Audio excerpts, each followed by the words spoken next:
Welcome to Echoes of the Pitch, where every legend begins as a whisper in the dark.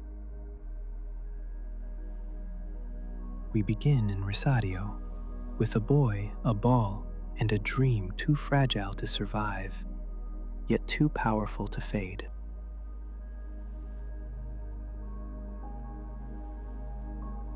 Rosario, where it all began.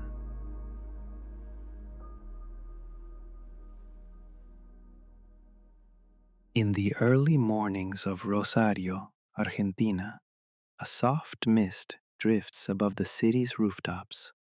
Somewhere, a radio hums with an old tango melody, while the sun's first rays cast gold upon the cracked sidewalks. Amidst these modest beginnings, a young boy wakes to the sound of his own heartbeat, eager for another day with the ball at his feet. Lionel Messi is not yet a name known to the world. He is simply Leo, a quiet child with curious eyes and a relentless desire to play. In the narrow alleys of the neighborhood, where walls are marked with the scuffs of countless makeshift games, Leo weaves through invisible defenders, his imagination painting grand stadiums, where his audience is the rising sun and the birds perched on telephone wires. His world is small yet limitless. Every day, he is the first to touch the ball and the last to let it rest. From the moment he could walk, the game was always with him. The ball, sometimes battered and patched, was more than just an object. It was an extension of his spirit. His grandmother, Celia, noticed this long before anyone else. She would watch from the kitchen window as he played in the fading light, her heart swelling with a mix of worry and pride. It was Celia who first took Leo to the local club, Grandoli, and pleaded with the coach to let the tiny boy join the team. He was smaller than the others, but even at 4 years old, he moved with a purpose that made grown men stop and stare. On those dusty pitches, Leo's shyness faded. The rules of the outside world, of adults and expectations, melted away, replaced by the pure logic of the game. Dribble, pass, shoot, dream. He wore jerseys several sizes too big, his socks rolled down, shoes scuffed and worn, but when the ball was at his feet, he became something more: an artist, a dancer, a magician, conjuring hope out of nothing. On the cracked pitches of Grandoli, a local youth team tucked inside a working-class neighborhood, Messi's talent began to shimmer. Ernesto Vecchio, one of his earliest coaches, later said, "From the first moment I knew he was different. He had a vision, a pause, like a grown man trapped in a child's body." He was small, noticeably so, often mistaken for a child 2 years younger. But the way he moved with the ball was like water slipping through fingers, quiet, impossible to grasp. His grandmother, Celia, was his first true believer. When the older boys wouldn't let him play, she marched him straight onto the pitch. "Let him play. If he's no good, take him off," she insisted. They never took him off. Years later, Messi would point to the sky after every goal, a silent thank you to the woman who saw his gift before the world did. Rosario, meanwhile, was pulsing with political unrest and economic unease. The late 1980s and early 90s were hard times for many Argentine families.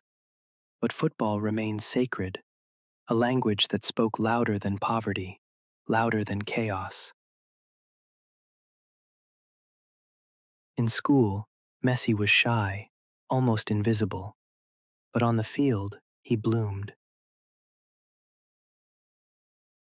A local newspaper once ran a blurb about the little magician from Grandoli, and Jorge, his father, kept the clipping. It sits in a drawer to this day. By the time he turned 8, Lionel had joined Newell's Old Boys.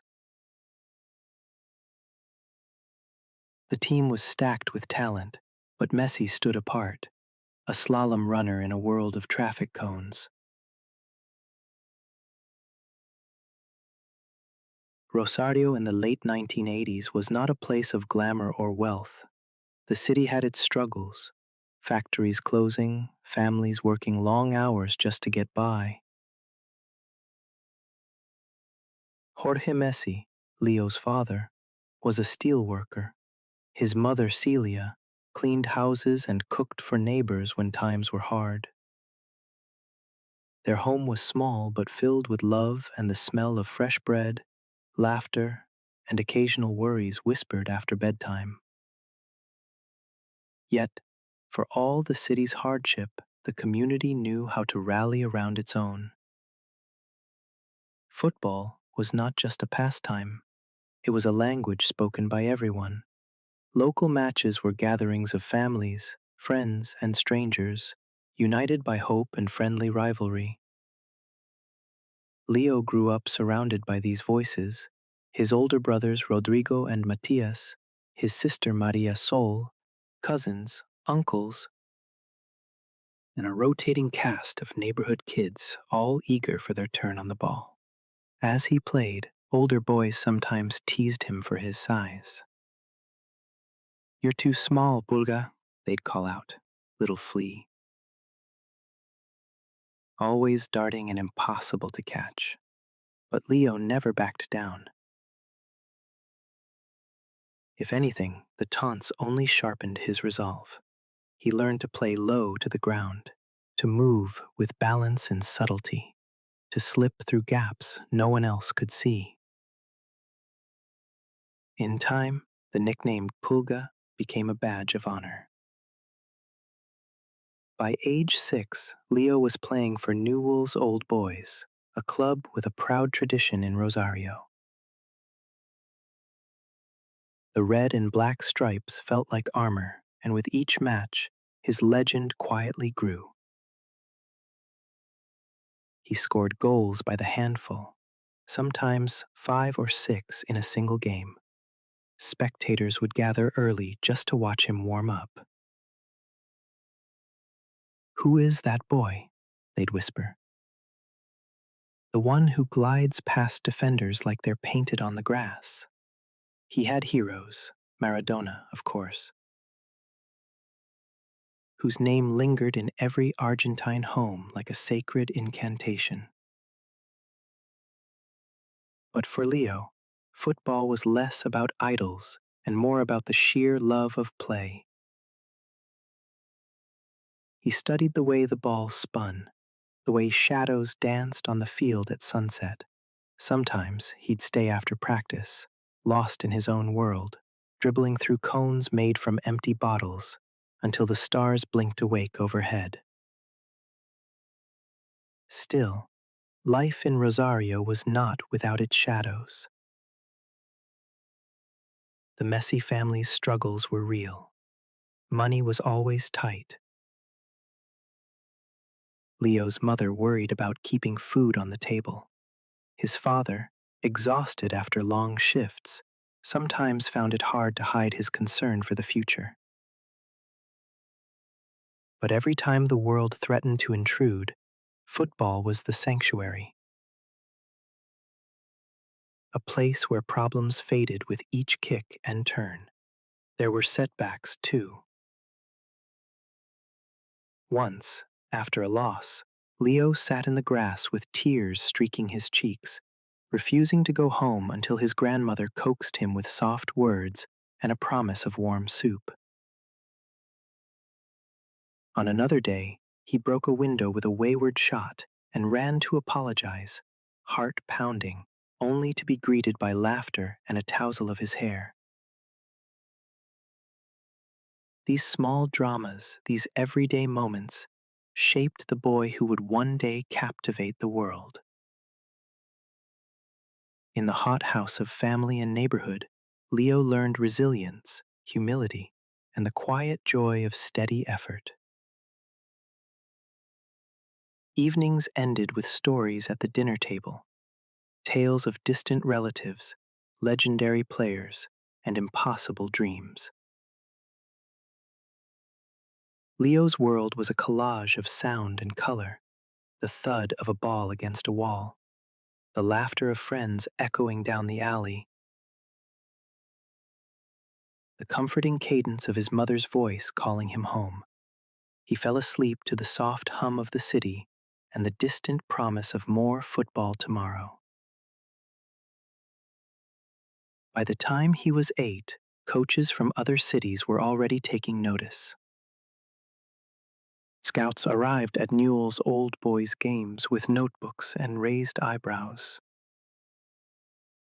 marveling at the small, quiet boy with the uncanny touch. But Leo paid them no mind. He played for himself, for his family, for the friends who believed in him. He was not untouched by fear. There were nights when he wondered if he'd ever be big enough, strong enough, brave enough. Sometimes he awoke in darkness, listening to the wind in the trees and worrying about things far beyond his control. But every morning he returned to the pitch, certain that as long as he could play, there was hope. In the city of Rosario, long before the headlines and the trophies, Lionel Messi found his joy and his calling. The journey to greatness had begun, not with fanfare or fate, but with quiet determination and the unwavering love of family. As the first chapter closes, we linger on the image of a boy alone on a dusty field at dusk, kicking a ball into the gathering shadows. There is no crowd, no roar, only the steady rhythm of a dream that refuses to fade. For tonight, let the world sleep, cradled by the promise of all that is still to come.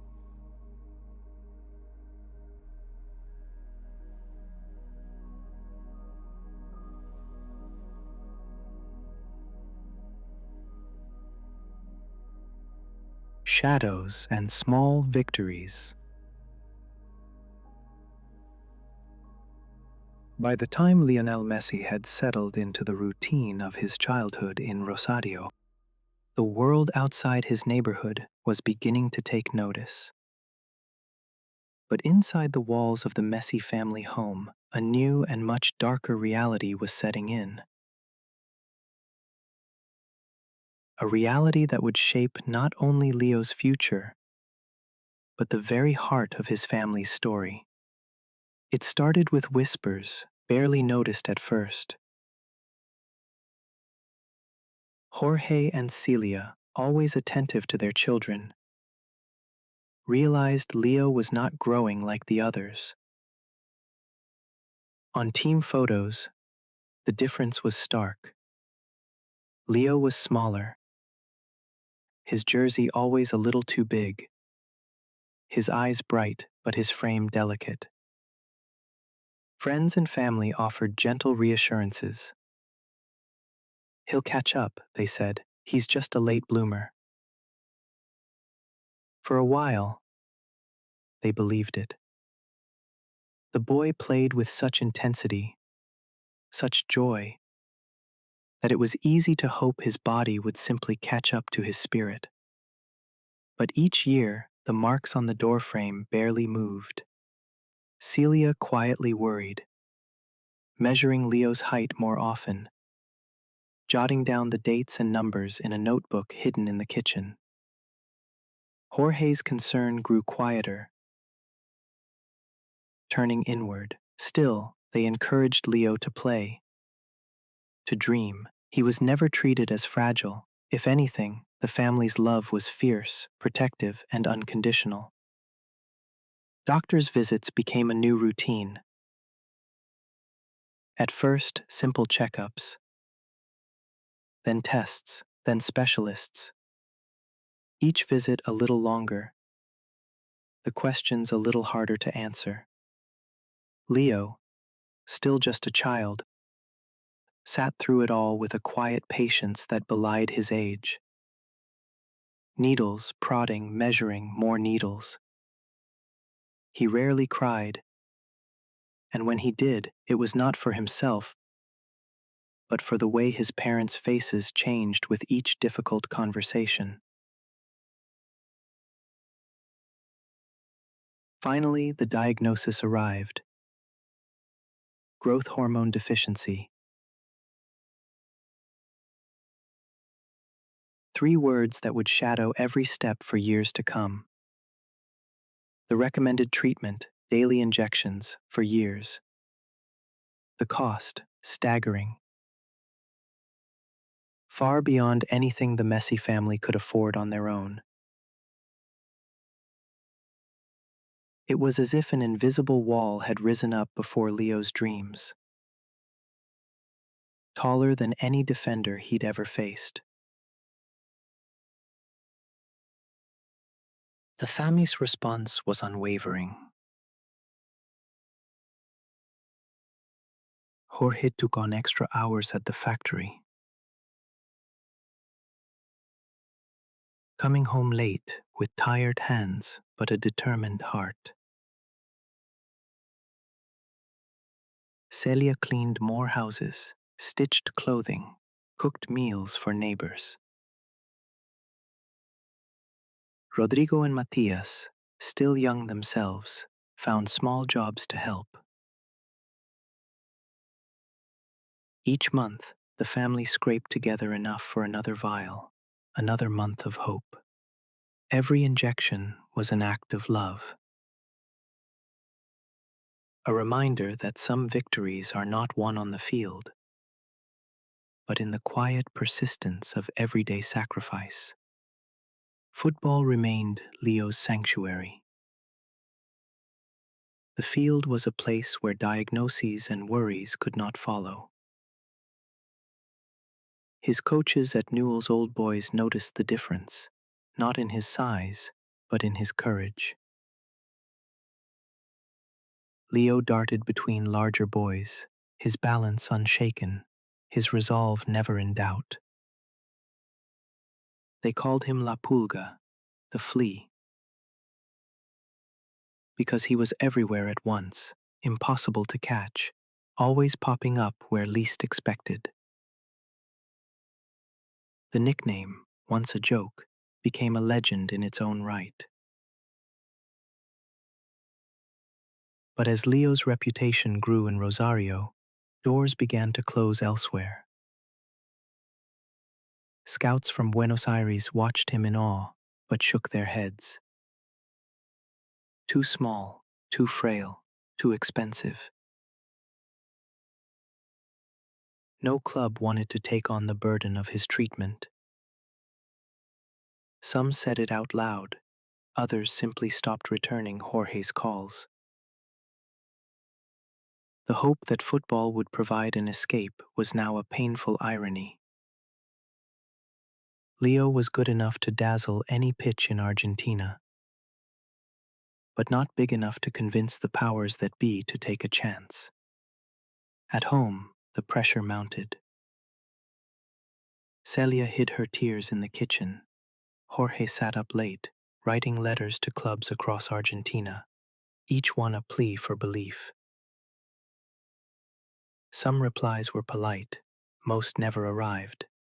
Still, they pressed on. Leo's injections continued, each day a new victory over doubt. There were times, quiet times at night, when Leo himself wondered if it would all be for nothing. But he never let the question show. On the field, he smiled, he danced, he scored. It was during these years that Leo's relationship with his grandmother deepened. Celia Sr., always his fiercest supporter, took him to every practice and every match. She cheered the loudest, hugged him longest, believed without reservation. In her arms, Leo was never small. He was unstoppable. Even now, as a grown man, he would say that every goal he scored was for her. Whispers of Leo's talent began to drift further afield. FC Barcelona, legendary for its youth academy, La Masia, agreed to look at tapes and testimonials. But the club's interest was cautious. There had been too many stories, too many dreams that wilted under the weight of reality. Finally, the offer came. Barcelona would give Leo a trial, but there were conditions, uncertainties, and still the question of his treatment. The Messi family faced an impossible decision. Could they uproot everything, leave behind home, work, family, friends, for a chance that might never materialize? The stakes were overwhelming, but so was the possibility. The night before their journey to Spain, Leo lay awake in the dark, the familiar sounds of Rosario outside his window. He did not know what waited for him in the world beyond, only that he would keep playing, keep hoping, as long as the ball was at his feet. In the quiet hours, Celia whispered a promise. No matter where you go, we will always be with you.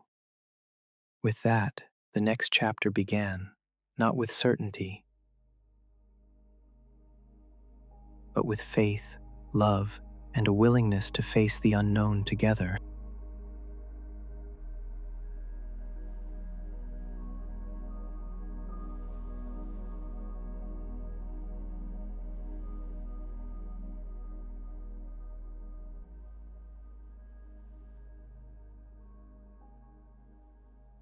A leap of faith. The soft, steady rhythm of a train rattling through the Argentinian night, the distant call of a platform worker, the faces of family reflected in the smudged glass, blurred by movement and by the weight of unspoken worries.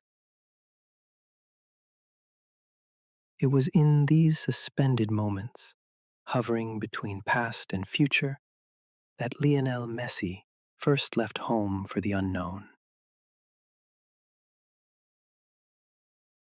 Rosario had always been a world, both big and small, endless for a dreaming child, but also bound by the fences of family, friendship, and tradition.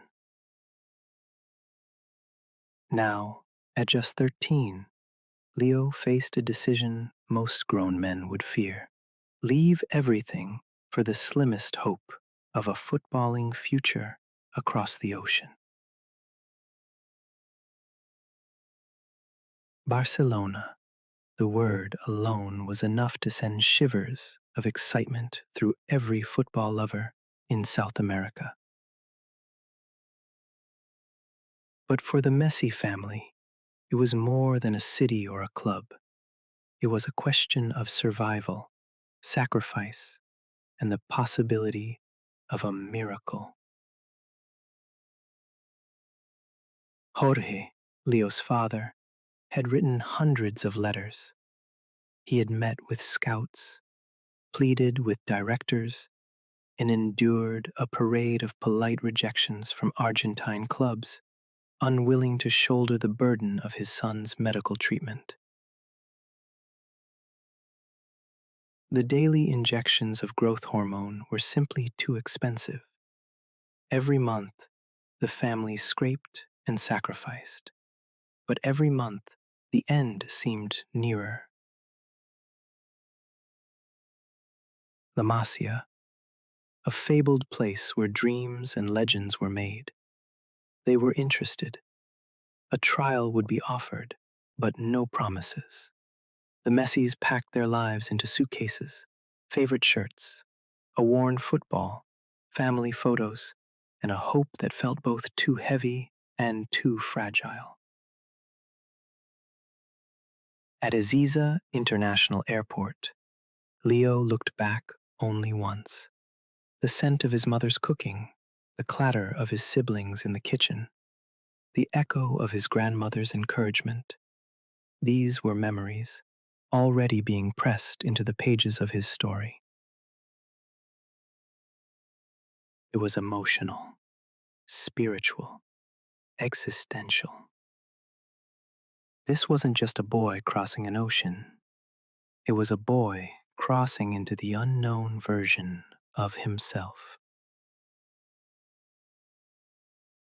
The flight from Rosario to Barcelona wasn't long, but for Messi, it felt eternal.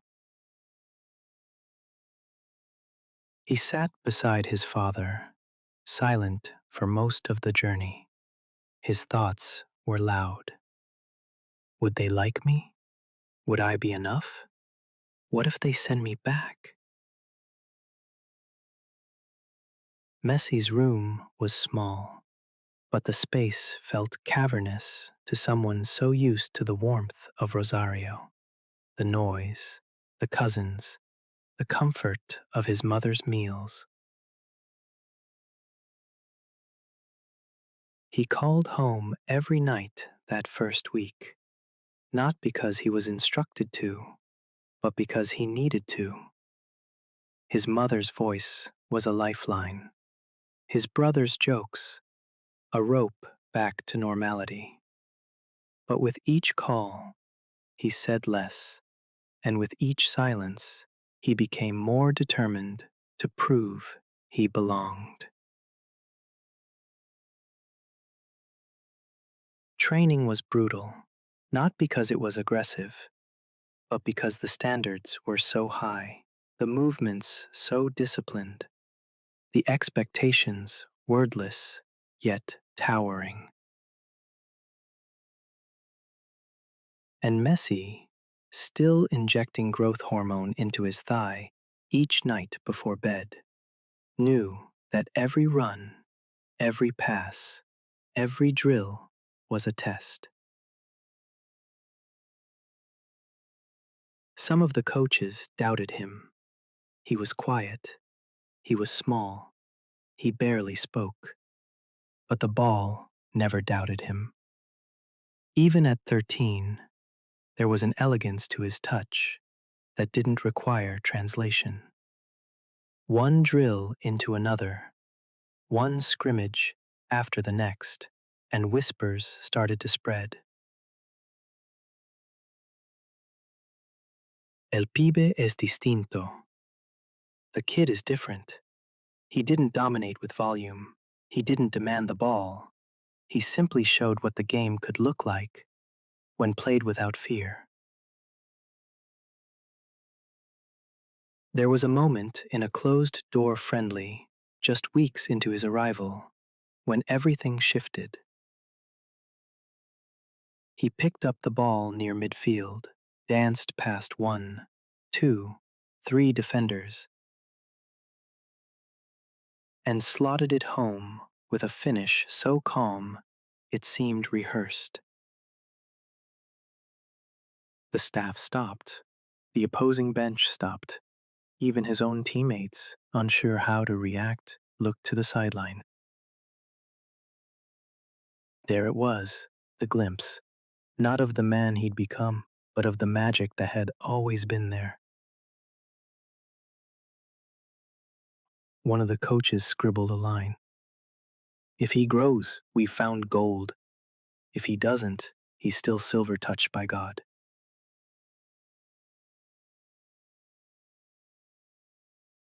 Barcelona pulsed with a different rhythm, louder, older, but also inviting.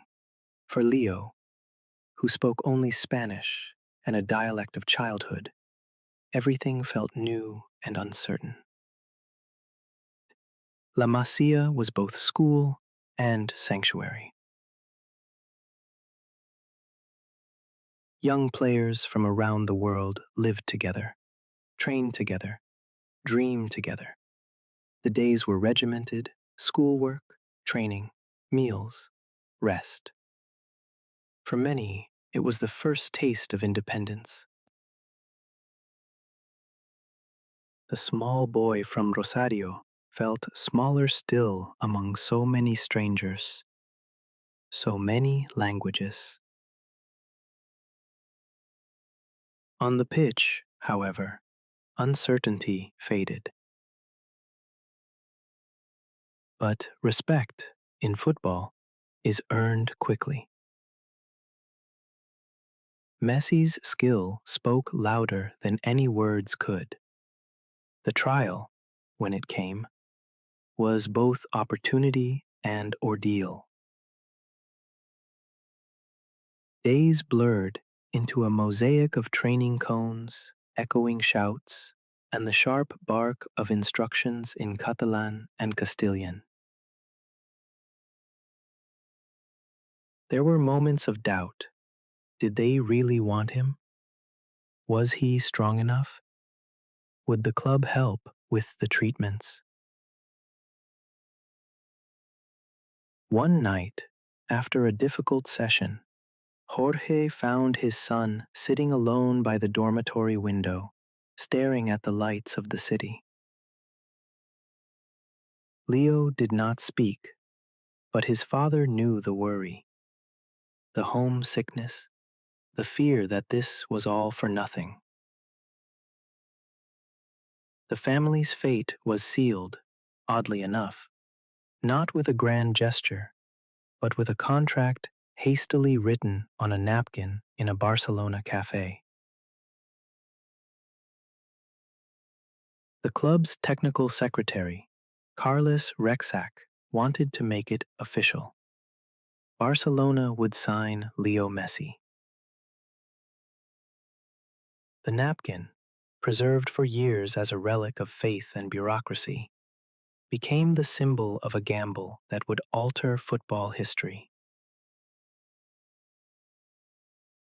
Life at La Masia was not instantly easy.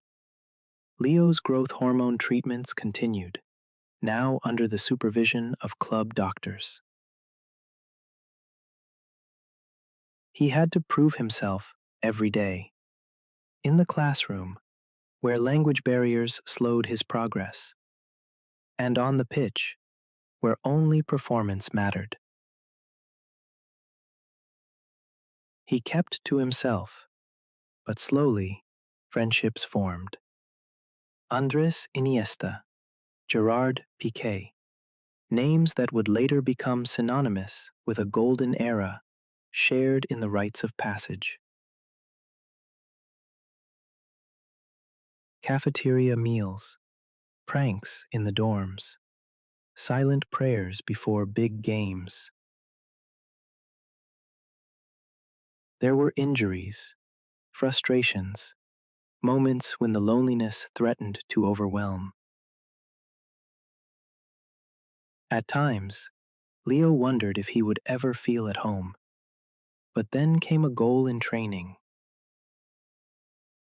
or a nod of approval from a coach, or a letter from Rosario with his mother's careful handwriting. At 15, Leo began to train with older squads. His opponents were often bigger, stronger, more experienced. But his fearlessness, honed on the dusty fields of Rosario, never left him.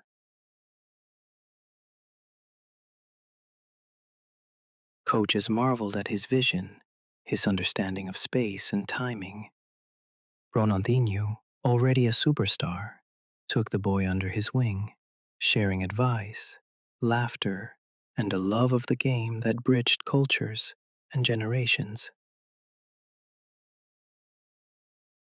When Leo finally made his first appearance for the Barcelona senior team, it was not to the sound of roaring crowds or television cameras, but on a training field, in a practice match. Those present say the moment was unremarkable. except for the flash of brilliance as Messi danced past defenders, as if to say, I belong here. For Leo, the journey from Rosario to Barcelona was never just about football. It was about trust, his family's in him, his in the game, and all of theirs in a future that was never guaranteed. It was about sacrifice, resilience, and the quiet conviction that, sometimes, you must leap into the unknown for a dream that only you can see. As this chapter closes, the boy from Rosario stands beneath the lights of the Camp Nou for the first time, still slight, still shy, but ready. Ready to write a new story, to repay every act of faith, to play not just for himself, but for all those who carried him here.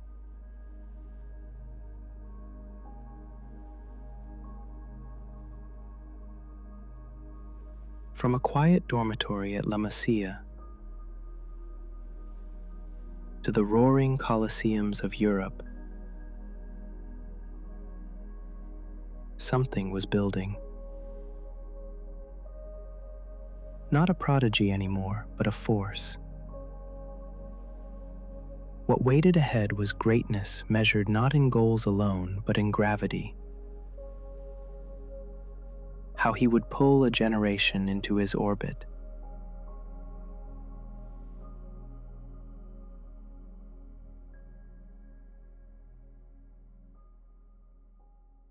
Becoming Bartha. There is a silence before greatness that the world rarely notices. It is not filled with cheers or cameras. It is filled with repetition, with patience, with breath. And in the quiet corners of La Masia's training grounds, where the air was filled with the scent of wet grass and pine, a boy was sculpting the rhythm that would one day echo through history.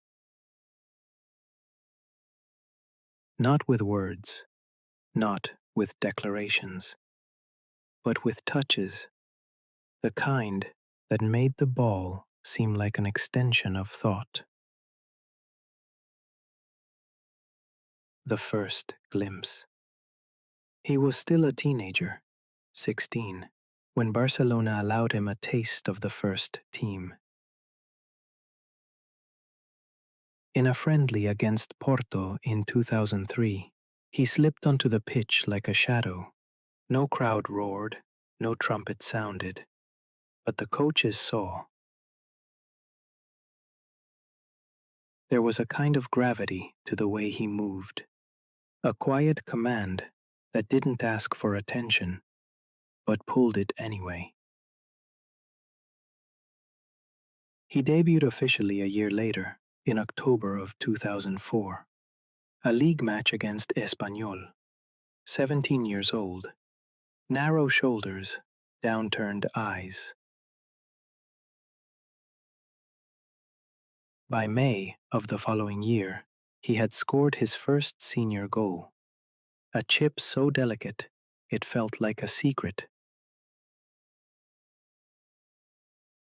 floated over the goalkeeper and kissed into the net.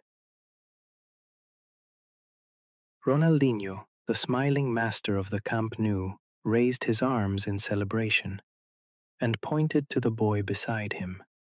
The crowd didn't know it, but one magician was handing the keys to another, the bridge between eras. Ronaldinho didn't see Messi as competition. He saw him as continuity. He protected him in training, passed to him in matches, told teammates, take care of him, he's the future. In a world obsessed with spotlight, Ronaldinho didn't hoard his, he shared it. And for a young Messi, still learning how to breathe under the weight of attention. That generosity was everything. By the time Ronaldinho left the club in 2008, the future was already present, quiet, focused, undeniable. A new architect. That same year, a new figure arrived on the sidelines. Pep Guardiola, former captain, philosopher, strategist. His vision of football was not built on speed or strength, but on geometry, intelligence, and movement. And in Messi, he saw not a weapon, but an idea. He reshaped the team around the boy from Rosario, shifted him from the wing to the center, created the role of the false nine, not quite striker, not quite midfielder. It was a role that required everything: awareness, timing, patience, and instinct.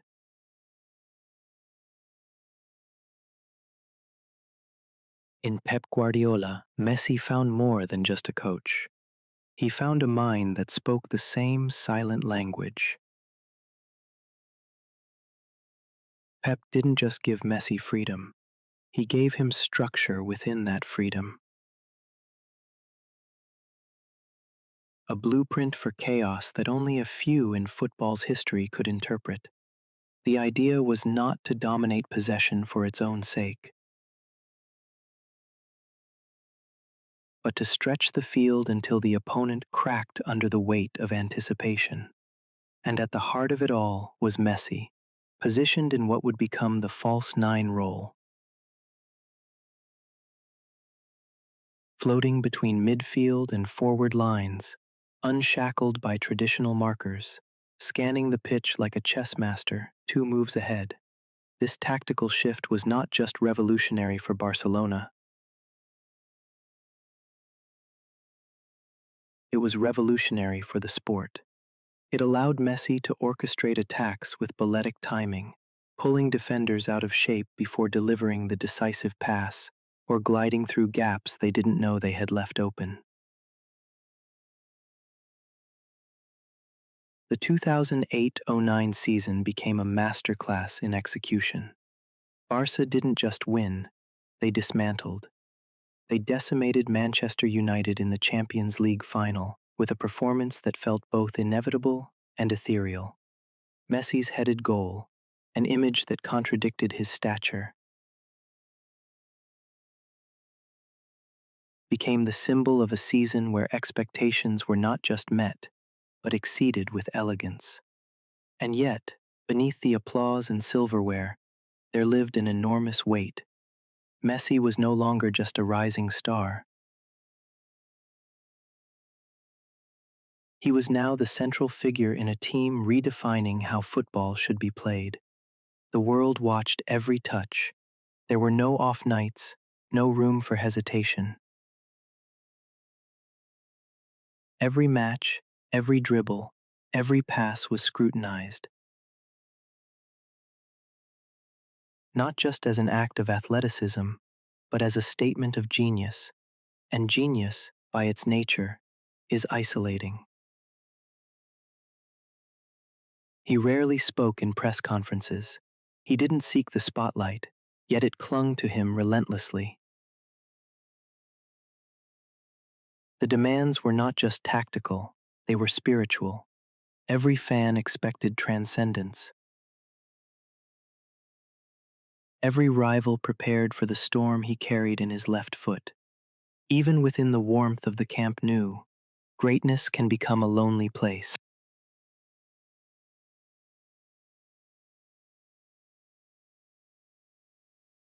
What Guardiola understood, and what few others did, was that Messi needed simplicity to create complexity.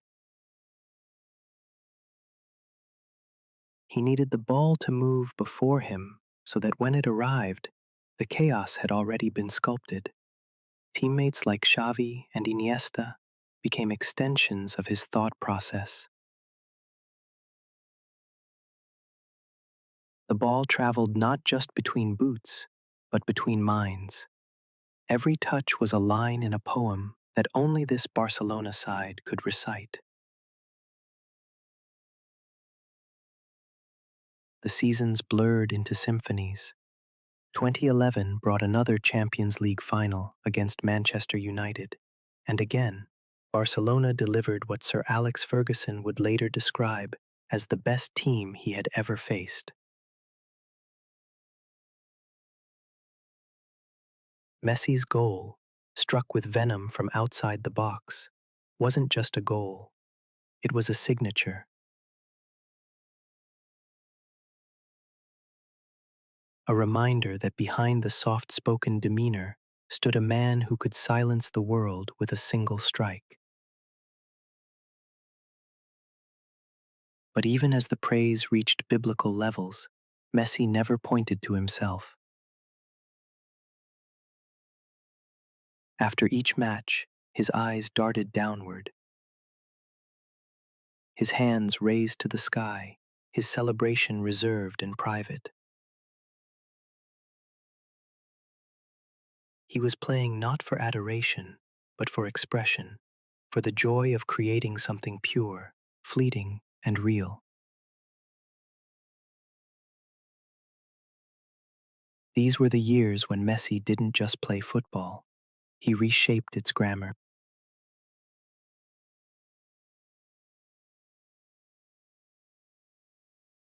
And Lionel Messi was no longer a whisper, he was the voice.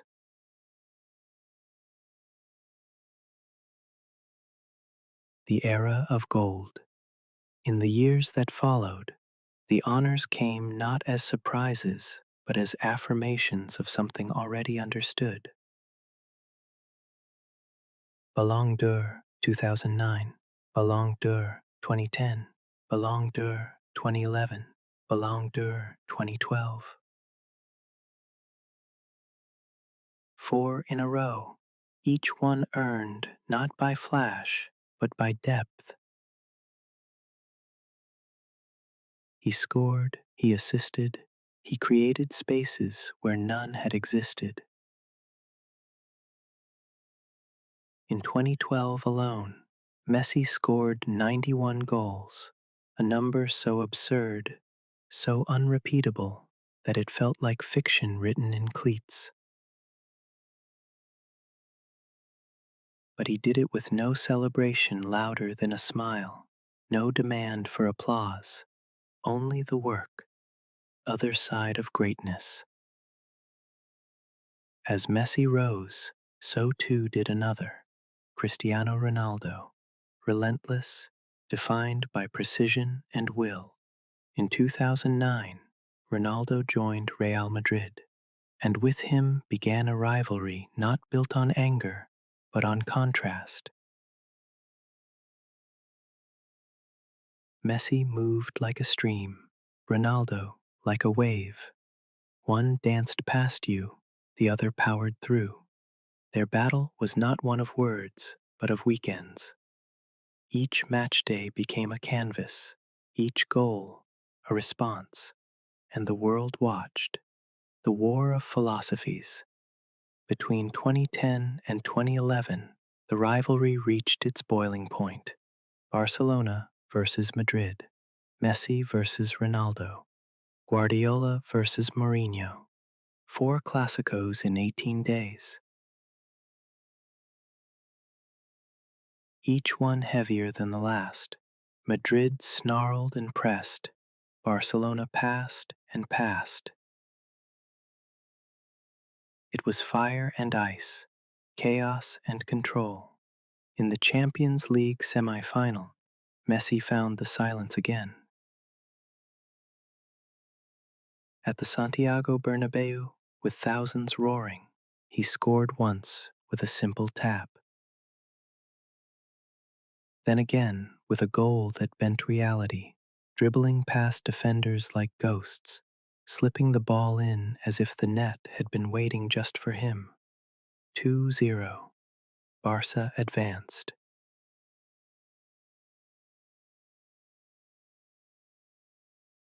2011. 2 years later, they met united again. This time at Wembley, the stadium glowed. Ferguson watched from the touchline, knowing what was coming. Barcelona did not play football, they painted with it. Xavi dictated time, Iniesta threaded lines, and Messi between them danced. He scored from distance, a low drive that left the goalkeeper flat-footed. Barcelona won 3-1.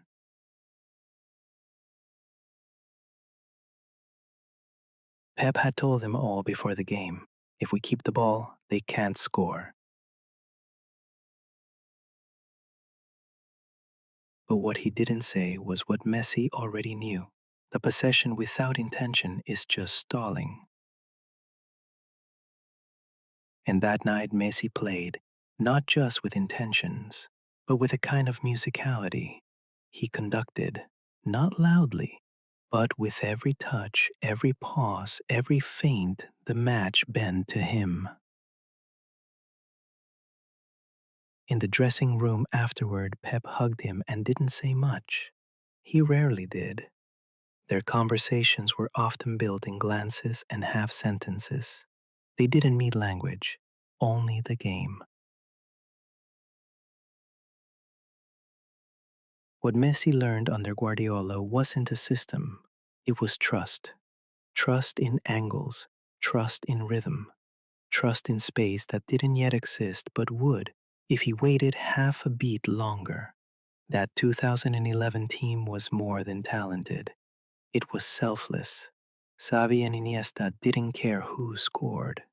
Busquets didn't want glory. Pedro ran like a man trying to undo gravity. Alves roared up and down the pitch like a song that couldn't stay still. And Messi? Messi made them eternal.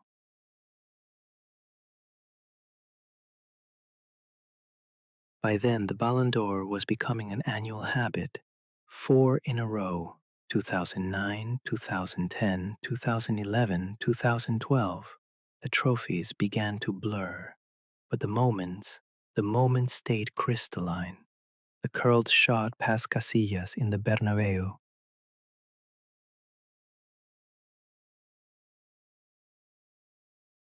the lobbed finishes, the slaloms, the assists threaded through eyelids. Every season he added a new dimension.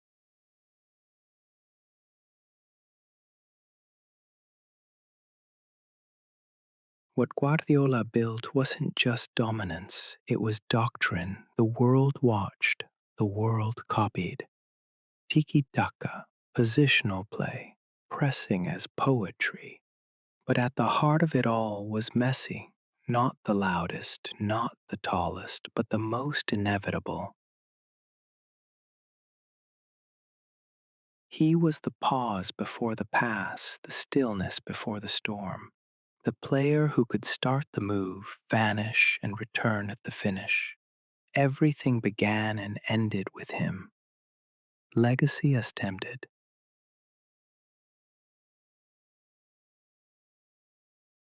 Barcelona under Guardiola became a blueprint. Clubs across the world tried to replicate the tempo, the pressing, the patterns.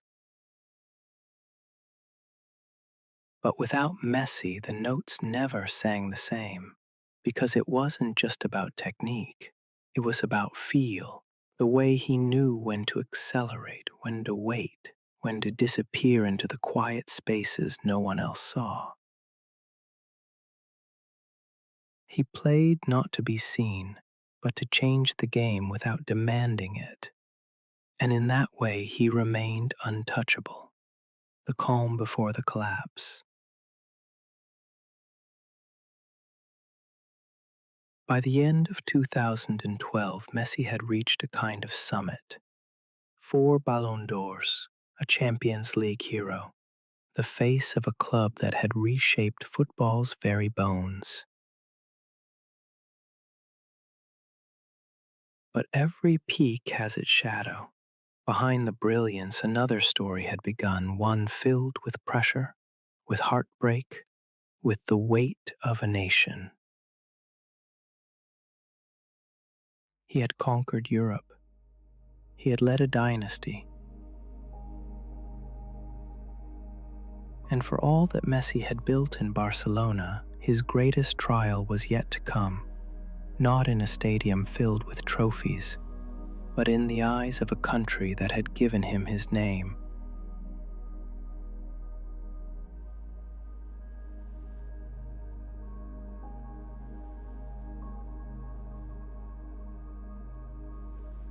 He had conquered everything but one ghost. The club game had crowned him, but the nation, his nation, still stood apart. And that empty space between identity and acceptance, between Rosario and Buenos Aires, was closing in.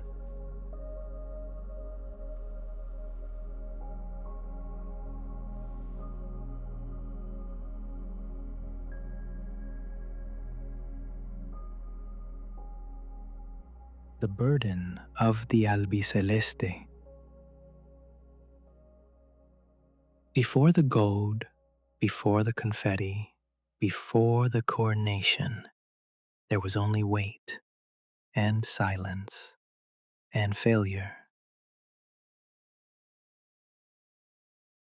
Not the kind of failure that ends a career, but the kind that drapes itself over your shoulders and whispers to you in every quiet moment, you weren't enough. For Lionel Messi, the burden of the albiceleste jersey was never about pride. It was about inheritance, of expectation, of comparison,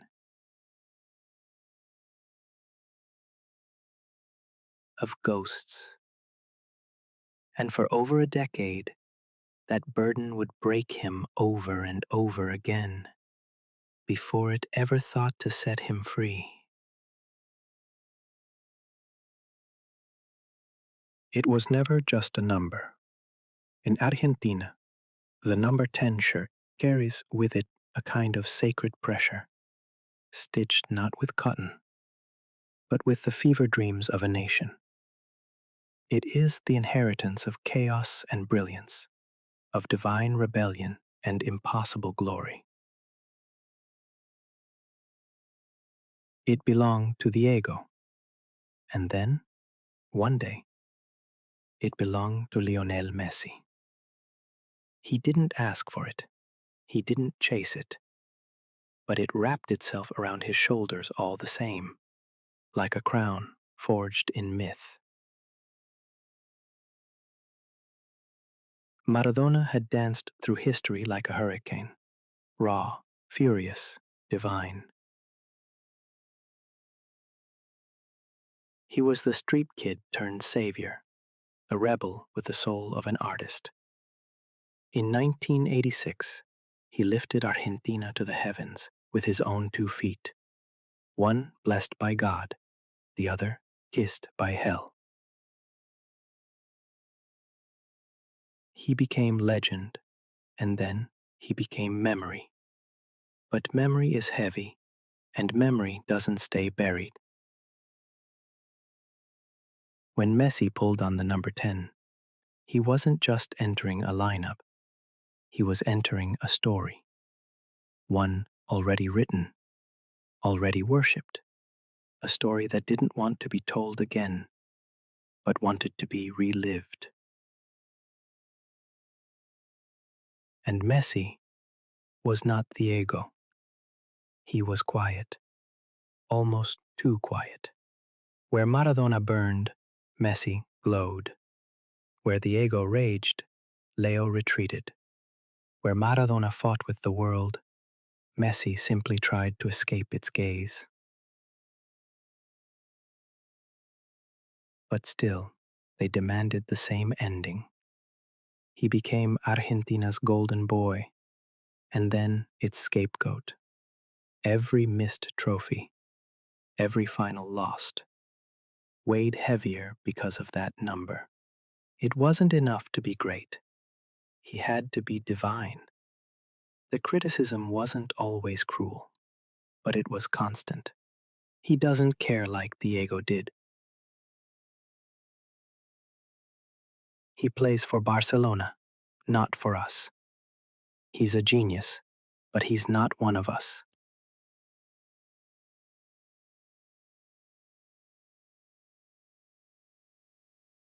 Messi's first World Cup came in Germany in 2006. He was still a boy, barely 18, with a haircut that hadn't caught up to the decade and boots that looked too big for his ankles. Argentina had stars: Riquelme, Crespo, Ayala. But there was electricity whenever Messi stepped onto the pitch, a kind of unspoken question. What if this is the one? He scored in the group stage, assisted with ease, and when he touched the ball, things happened. But in the quarterfinal against Germany, Messi sat. He warmed up on the sidelines but never entered. The match went to penalties. Argentina lost.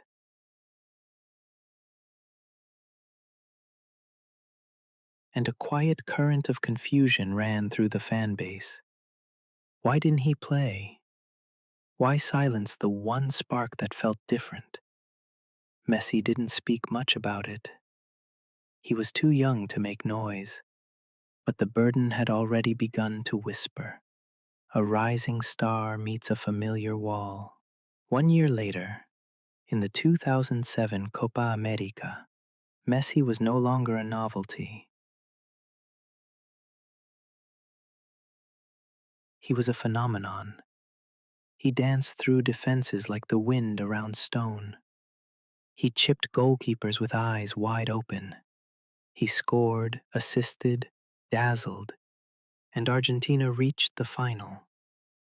Their opponent, Brazil. Their outcome, heartbreak. A 3-0 loss. Not just defeat, dismantling. And though Messi had done everything right, the questions returned. Could he carry? Could he lead? Could he win? Not for Barcelona, not in Europe, but for them, for Argentina.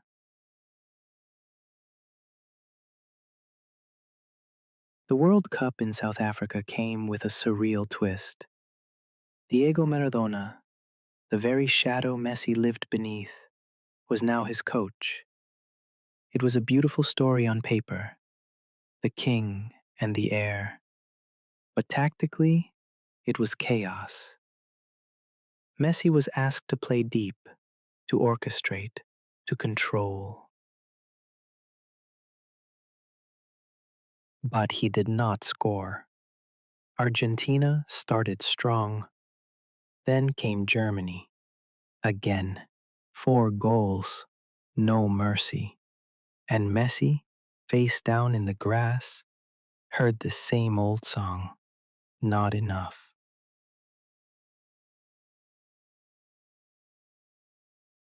2011. The rejection at home. The Copa America came to Argentina in 2011.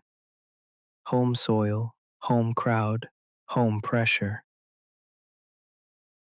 And Messi, wearing the number 10, was expected to deliver joy, deliver redemption, deliver a memory. But it never came. Argentina drew, they stuttered, and then, against Uruguay, they fell in penalties. Messi didn't miss, but it didn't matter. He walked off the pitch to the sound of boos from his own people. They said he didn't sing the anthem. They said he didn't bleed blue and white. They said he was a Spaniard wrapped in Argentine colors. He was quiet, always had been, but in that silence, they projected distance, and the burden grew heavier. 2014, A World on His Back, Brazil.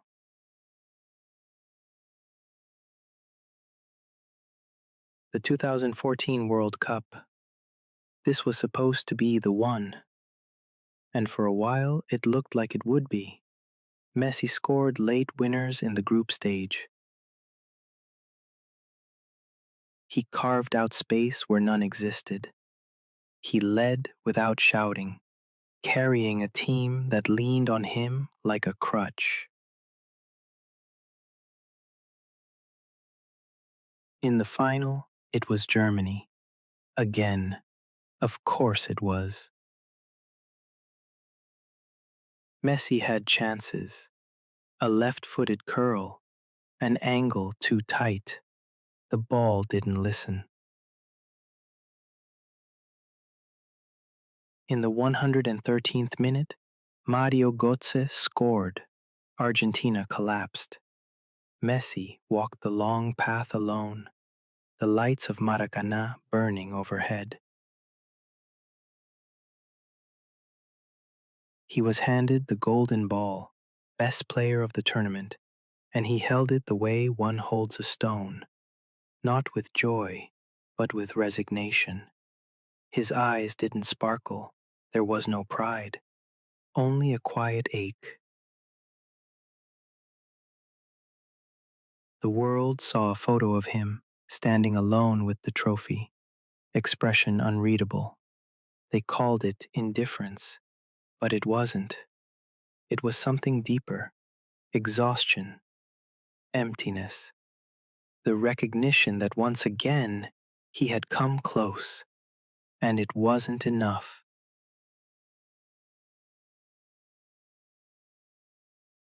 Looked up to collect the golden ball, the best player of the tournament, and in that moment, he looked like a man being punished.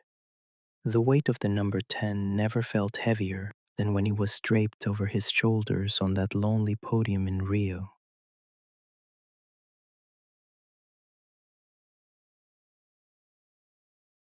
2015, the wounds reopen. 1 year later, the Copa America returned, this time in Chile. Another final, another shot at release. Argentina reached the end. The match against Chile was tight, tense, tactical. 0-0 after 90. 0-0 after extra time. Penalties. Messi scored, but Higuain missed. And just like that, the door slammed shut again. Argentina collapsed to the ground. And Messi, eyes wide, shoulders sunk, seemed lost in the echo of déjà vu.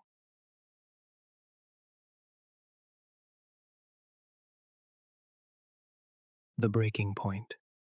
The Copa America Centenario, held in the United States, was meant to be a celebration, a century of football, a chance to write history. Messi was electric throughout. He scored one of the best free kicks of his career. He moved like a man chasing peace. Argentina reached the final.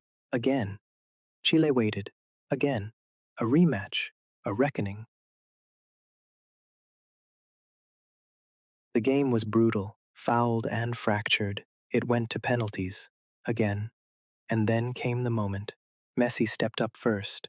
He stood in the silence. The weight of every final, every failure, every cruel question settled on his shoulders. The whistle blew. He struck it. And the ball soared, high, too high, over the bar. Into the sky.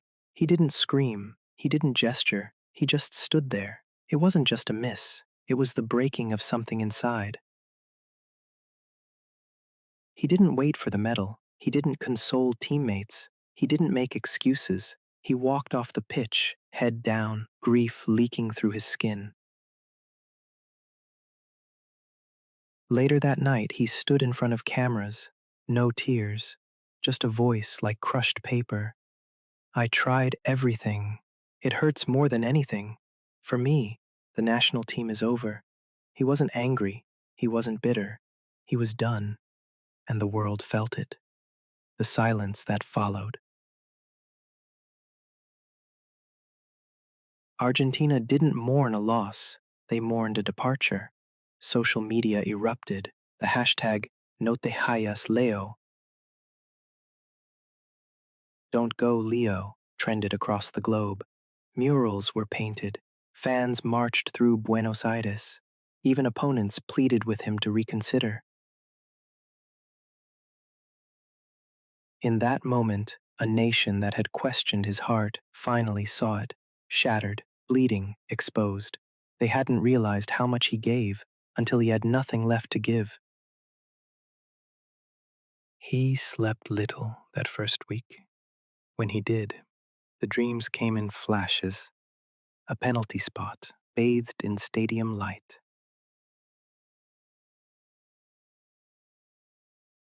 A ball lifting off into an endless night sky. The sudden hollow gasp of 40 million people exhaling at once. He would jolt awake before the ball landed, shirt stuck to his skin, fingers curled as if still gripping air. In Rosario, his mother tried to hide the newspapers. Even folded face down, the headlines bled through. Messi quits. A broken idol. Argentina's abandoned dream. The world discussed him in panel shows and cafes, as if greatness were a public utility that had suddenly gone dark. How dare he walk away, said one pundit. He owes Argentina nothing more, said another. In La Paternal, an elderly man who had wept for Maradona placed a candle beneath a faded Messi mural and whispered, "Son, wherever you wander, we still love you." Yet love can sound like accusation when echoed too loudly. Slowly, a different noise rose beyond the pundits. Children in neighborhood cages chanting his name, sub-13 teams painting tiny blue tens on their cheeks, buskers on Corrientes strumming muchachos with new verses pleading for his return.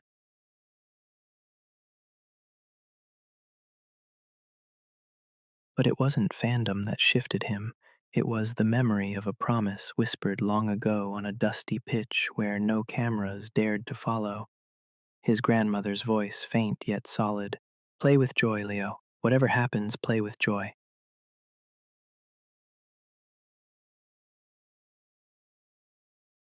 In the mirror, he saw not a failed captain, but the barefoot boy at Grandoli, fighting oversized jerseys and gravity alike, laughing when the ball obeyed a trick. He texted the Federation's director 5 words, "If you still need me." The response came within minutes, not a paragraph, not a plea, just the coordinates of the next qualifier and a single blue and white heart.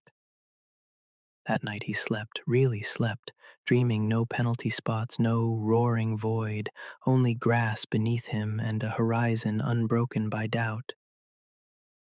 The next chapter starts today. He came back. Not with fireworks or press releases, not for headlines. He returned like he always played, quietly, because he still believed in the shirt even when it hadn't believed in him. But the scars were there. You could hear them in his voice, see them in his eyes. He had become a myth and a martyr, loved, blamed, needed. The burden never left, but still he carried it.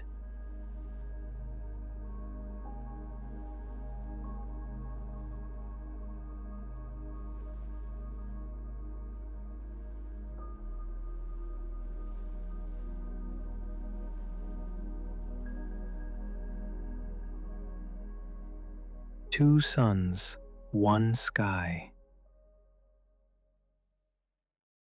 In the history of football, there have been greats, icons, men who lit up stadiums, who made children dream, who turned leather and grass into poetry. But rarely, perhaps only once, have two legends risen together, side by side, casting shadows so long they seemed to eclipse the entire sport. Lionel Messi and Cristiano Ronaldo, two suns, one sky. They could not have been more different. Messi, the boy genius from Rosario, silent, shy, a product of loyalty and soft passes. Ronaldo, the warrior from Madeira, chiseled, brash, forged in fire and ambition. One moved like a breeze across the pitch, the other like a hurricane. One spoke softly through his game, the other roared with every celebration. And yet, they arrived together. In 2009, when Cristiano Ronaldo joined Real Madrid, the world shifted. The moment the ink dried on his transfer, the footballing universe locked its gaze on Spain. El Clasico was no longer just Barcelona versus Real Madrid. It became a battleground between two philosophies: art versus force, genius versus obsession. Every weekend, it felt like a chess match played at the speed of light. Messi would score on Saturday. Ronaldo would answer on Sunday. A volley here, a hat trick there, a back heel in Bilbao, a rocket in Vallecas. There was no rest, no breath, just an arms race between immortals. For 9 years, they fought in silence. They never traded insults, never engaged in petty theatrics. Their war was not waged in press conferences or on social media. It was written in goals, in trophies, in sweat, in the quiet fury of men who refused to be second best. Their duels were not just matches, they were epics. In November 2010, Messi danced through Madrid's defense to orchestrate a masterclass. 6 months later, Ronaldo silenced the Camp Nou with a towering header in the Copa del Rey final. Then came the 2011 Champions League semis. Tense, tactical. Messi scored one of the greatest goals of his life, slaloming past 5 defenders before sliding the ball home. Each time, the world watched in awe. Children wore half-and-half shirts. Commentators ran out of adjectives. Even neutrals picked sides. You weren't just a fan of football. You were Team Messi or Team Ronaldo. There was no middle ground. And through it all, they pushed each other to impossible heights. Without Ronaldo, would Messi have needed to be so perfect? Without Messi, would Ronaldo have chased greatness with such fury? They weren't enemies. They were mirrors, reflecting, driving, sharpening. There was a kind of unspoken admiration between them. In interviews, they kept their words measured, respectful. Messi once said, "Cristiano is an extraordinary player. We have shared this stage for many years." Ronaldo, in turn, acknowledged, I have no doubt that Messi made me a better player, and I made him better too. Behind their rivalry was something deeper, necessity. They needed each other. Messi, the reluctant star, often appeared allergic to drama, but when Ronaldo stood across from him in white, there was a fire in his eyes, a will to dominate. Ronaldo, the self-made machine, never backed down from a challenge. And facing Messi, this boy who made the impossible seem inevitable, was the ultimate proving ground. Each of them defined the other's peak. And then, in 2018, it ended. Ronaldo left Spain for Juventus. The curtain closed on their direct rivalry. No more Clásicos, no more shared stages, just echoes. The world felt emptier for it. Messi continued his journey, quietly, brilliantly. Ronaldo carved new paths, always forward, but something had changed. The game was still beautiful, but it no longer had two suns burning in its sky. And yet, what they left behind wasn't rivalry, it was mythology. They made records feel temporary. They made debates feel eternal. They made football a global religion. Years from now, children will ask their parents, "Were you there? Did you see them play?" And their parents will nod, because to witness Messi and Ronaldo wasn't just to watch sport. It was to live in an era that blurred the line between man and myth. Two suns, one sky, and the world, forever split in admiration, was made whole by the glow.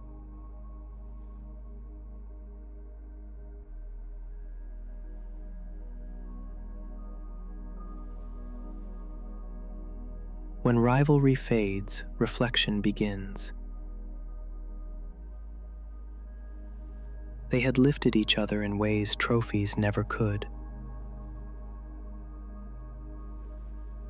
And now, as the twilight settled in,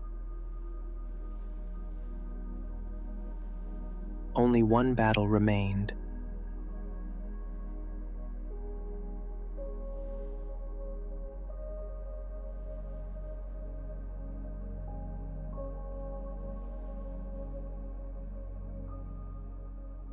Barcelona, the love that left.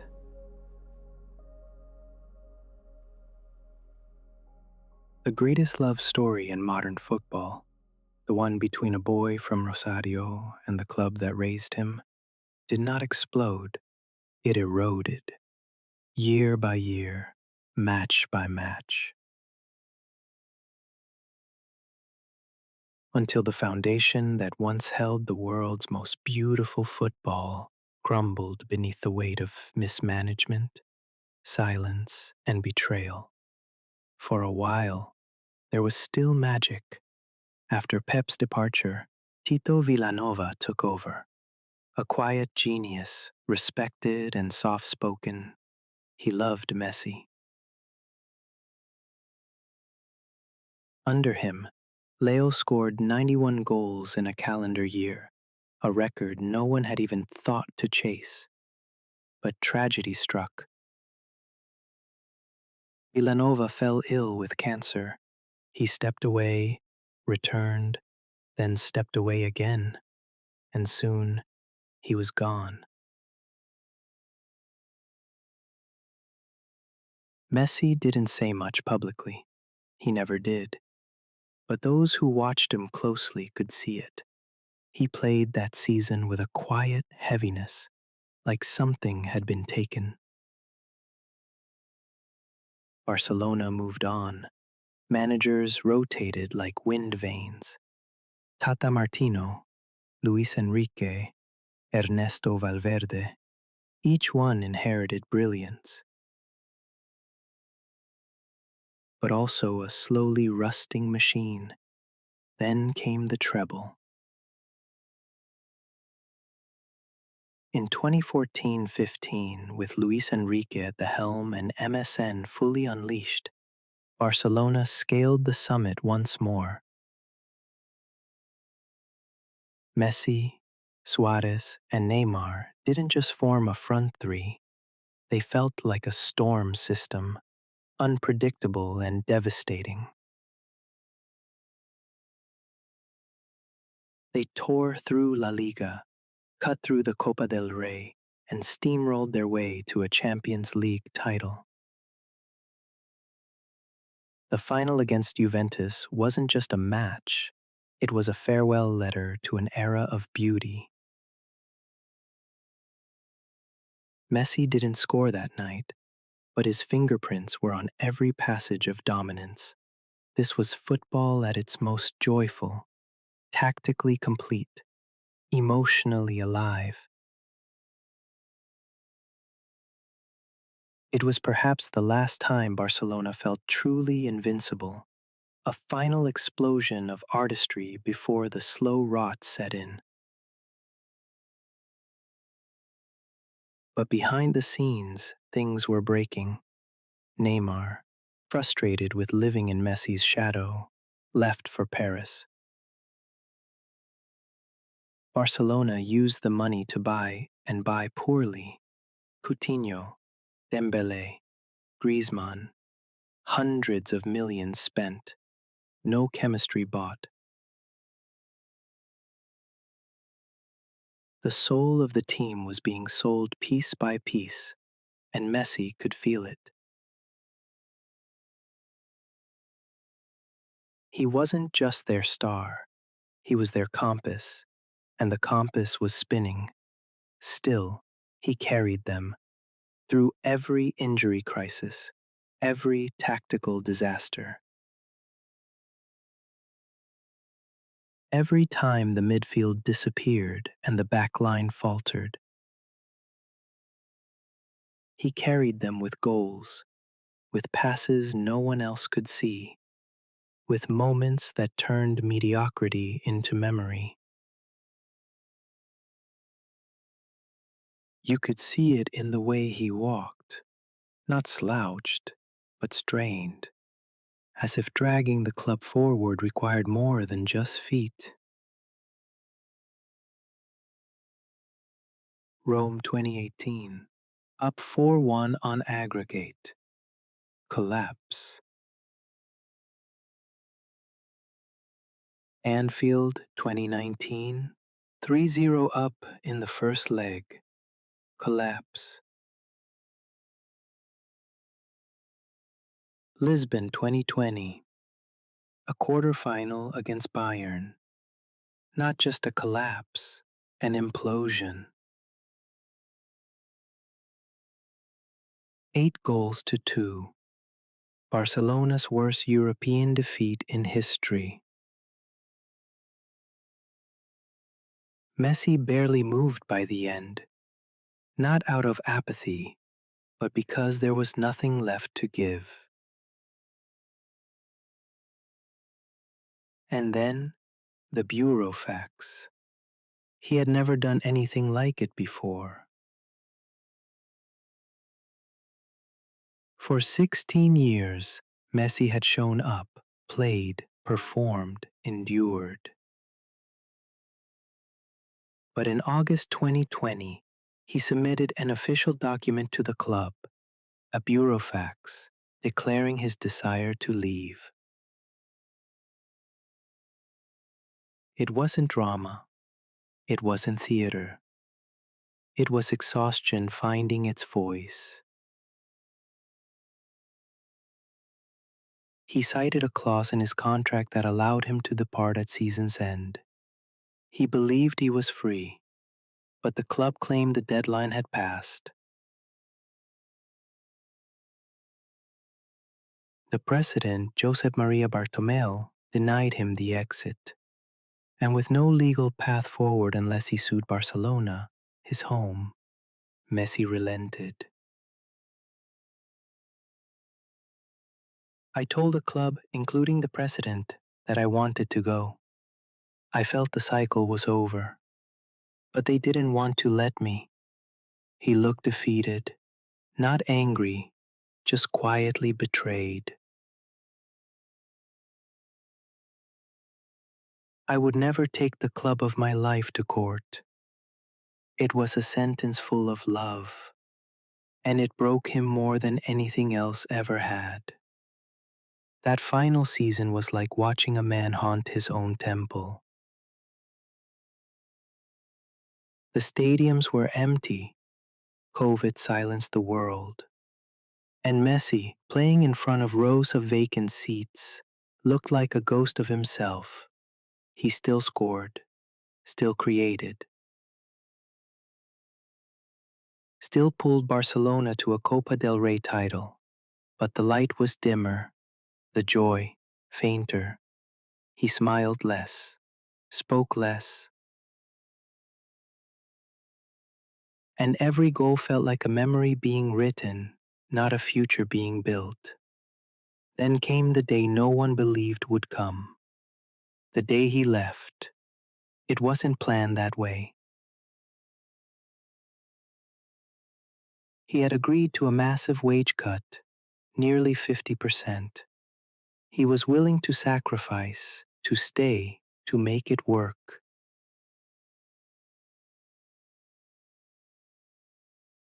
His father had met with the board. The deal was prepared. The announcement was expected within days.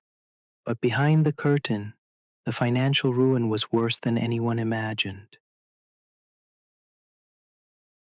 Barcelona couldn't register his contract under La Liga salary cap.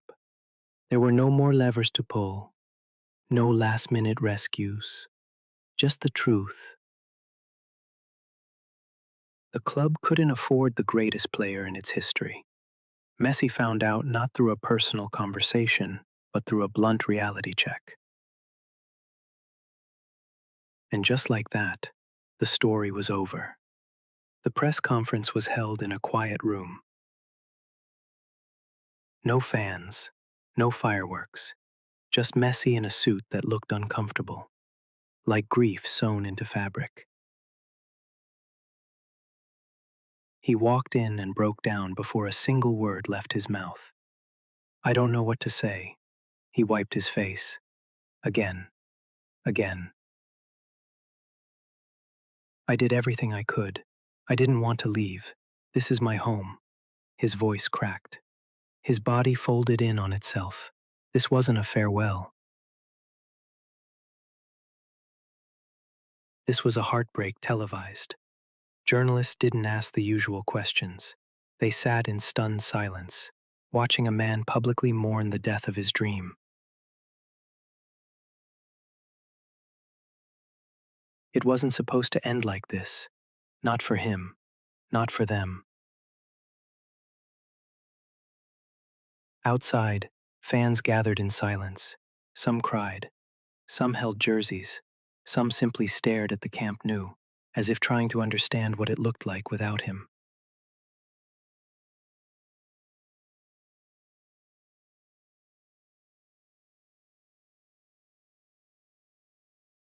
He left not as a fallen hero, but as something rarer, a legend who had given everything and still had to go. The silence after his farewell was the loudest thing of all. No roaring send-off from a packed Camp Nou, no testimonial match, no lap of honor. Just an echo in an empty room and a tear-streaked face looking out into nowhere. After the cameras shut off, the applause faded and the microphones were tucked away. Messi returned to a house no longer his home. In the days that followed, Barcelona felt quieter. Tourists still flocked to the stadium, but something in the air had shifted. Murals of Messi remained on alley walls, storefronts, and terraces, but now they felt like eulogies. Taxi radios played somber news briefings.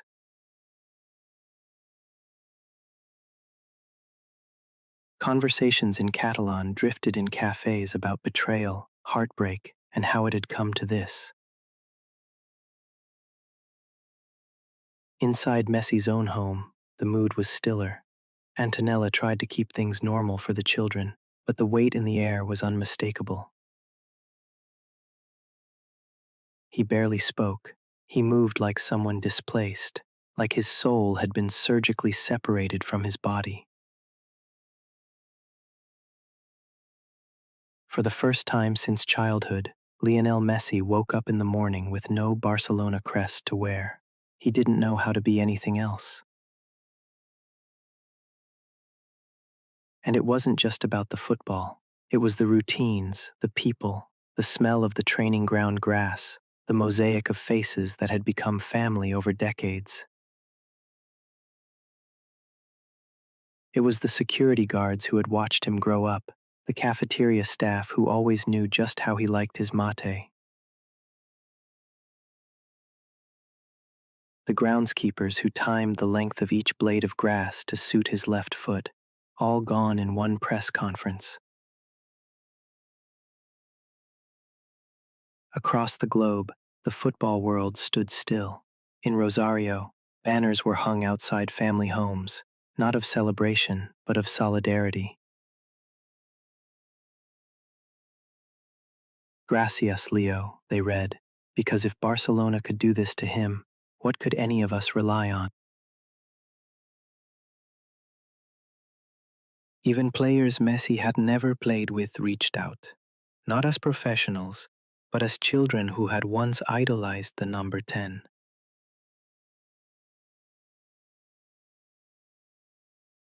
There was an unspoken understanding among them. Football would never be the same. And for Messi, perhaps the most painful part wasn't leaving, it was the knowing. Knowing that the chapter was closed not by choice, but by collapse. That the club he had poured his life into had mismanaged itself into a corner so tight it could no longer afford its heart.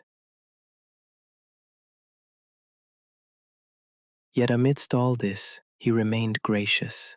He never pointed fingers, never publicly shamed the board, never indulged in bitterness, because that wasn't Messi. That was never Messi. He carried his grief like he carried his greatness, quietly, completely, and without complaint. And so, in August of 2021, the boy from Rosario who had once walked into La Masia with growth hormone injections in his bag and tears in his eyes, walked out of Barcelona for the final time. Not just a footballer, but the soul of a city, a symbol unmoored. Messi flew to Paris, signed for PSG, waved at a new crowd, smiled for new cameras, but he didn't look reborn. He looked exiled. Paris wasn't a rebirth. It was a sentence. He played. He adapted. He even won. But something remained missing. The weight, the history, the why. Because Barcelona wasn't just a club to Messi. It was the cathedral that built his identity. It was where his name became myth, his story became legend. And to leave it, not by choice, but by force, that wasn't an ending. It was an amputation. But Paris would teach him something else. How to play without worship. How to win without love. How to endure without belonging. And somewhere in the silence of the Parc des Princes, something hardened. He was no longer chasing acceptance. He was chasing closure. The next chapter would not be about beauty. It would be about redemption.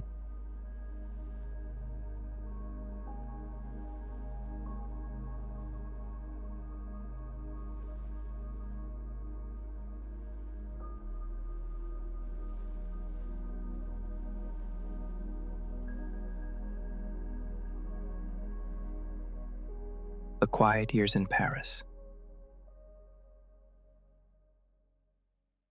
He arrived not with a roar, but a hush. The cameras flashed, the fans screamed, the Eiffel Tower shimmered behind him in gold and blue. But Lionel Messi looked still, as if his soul had not traveled with him to Paris, as if some part of him remained in Barcelona, buried beneath the Camp Nou grass. This was not a move of ambition, it was an exile. Paris Saint-Germain was not the next chapter in a fairy tale, it was a city of lights that could never illuminate what had just been lost. He wore the number 30 again, not as a tribute, but as a return to beginnings, a signal, perhaps, that this was not the continuation of greatness, but a resetting of time. He was the boy from Rosario again, unfamiliar with his surroundings, adjusting to a rhythm that wasn't his own, and Paris, for all its beauty, felt indifferent. At Barcelona, every touch had been a prayer, every goal a hymn. In Paris, they cheered, yes, but the cheers felt borrowed, like applause for a ghost still dressed in someone else's colors. On paper, he was still elite. Goals, assists, Champions League nights. He danced, he passed, he pierced defenses with eyes no one else had, but something was missing. He was no longer the sun everything revolved around. At PSG, he shared a galaxy with Neymar and Mbappe, both brilliant, both burning with their own gravitational pull. The chemistry was occasional, not inevitable. Their styles collided more than they combined. Messi didn't struggle because he was older. He struggled because the music had changed. And no one had asked if he still wanted to dance to it. The tactical system stifled him. He became a piece, not the center. He was expected to fit into a puzzle he had never agreed to join. In Barcelona, the team bent toward his will. In Paris, he bent toward theirs. He still saw the passes no one else did, still found the pockets of silence others missed, but the responses came slower. The movement, more mechanical, and the fans, once reverent, began to turn. Whistles, boos, even after delivering assists, even after giving what he could. For a man who had given his life to the game, to be reduced to a scapegoat in a foreign land felt like betrayal wrapped in misunderstanding. But Messi never retaliated. He didn't speak out. He didn't complain. He simply grew quieter.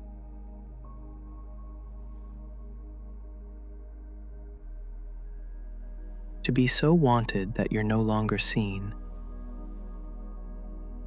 Yet even when he said he was done, the world wasn't done with him. Argentina called again. And this time, he would answer.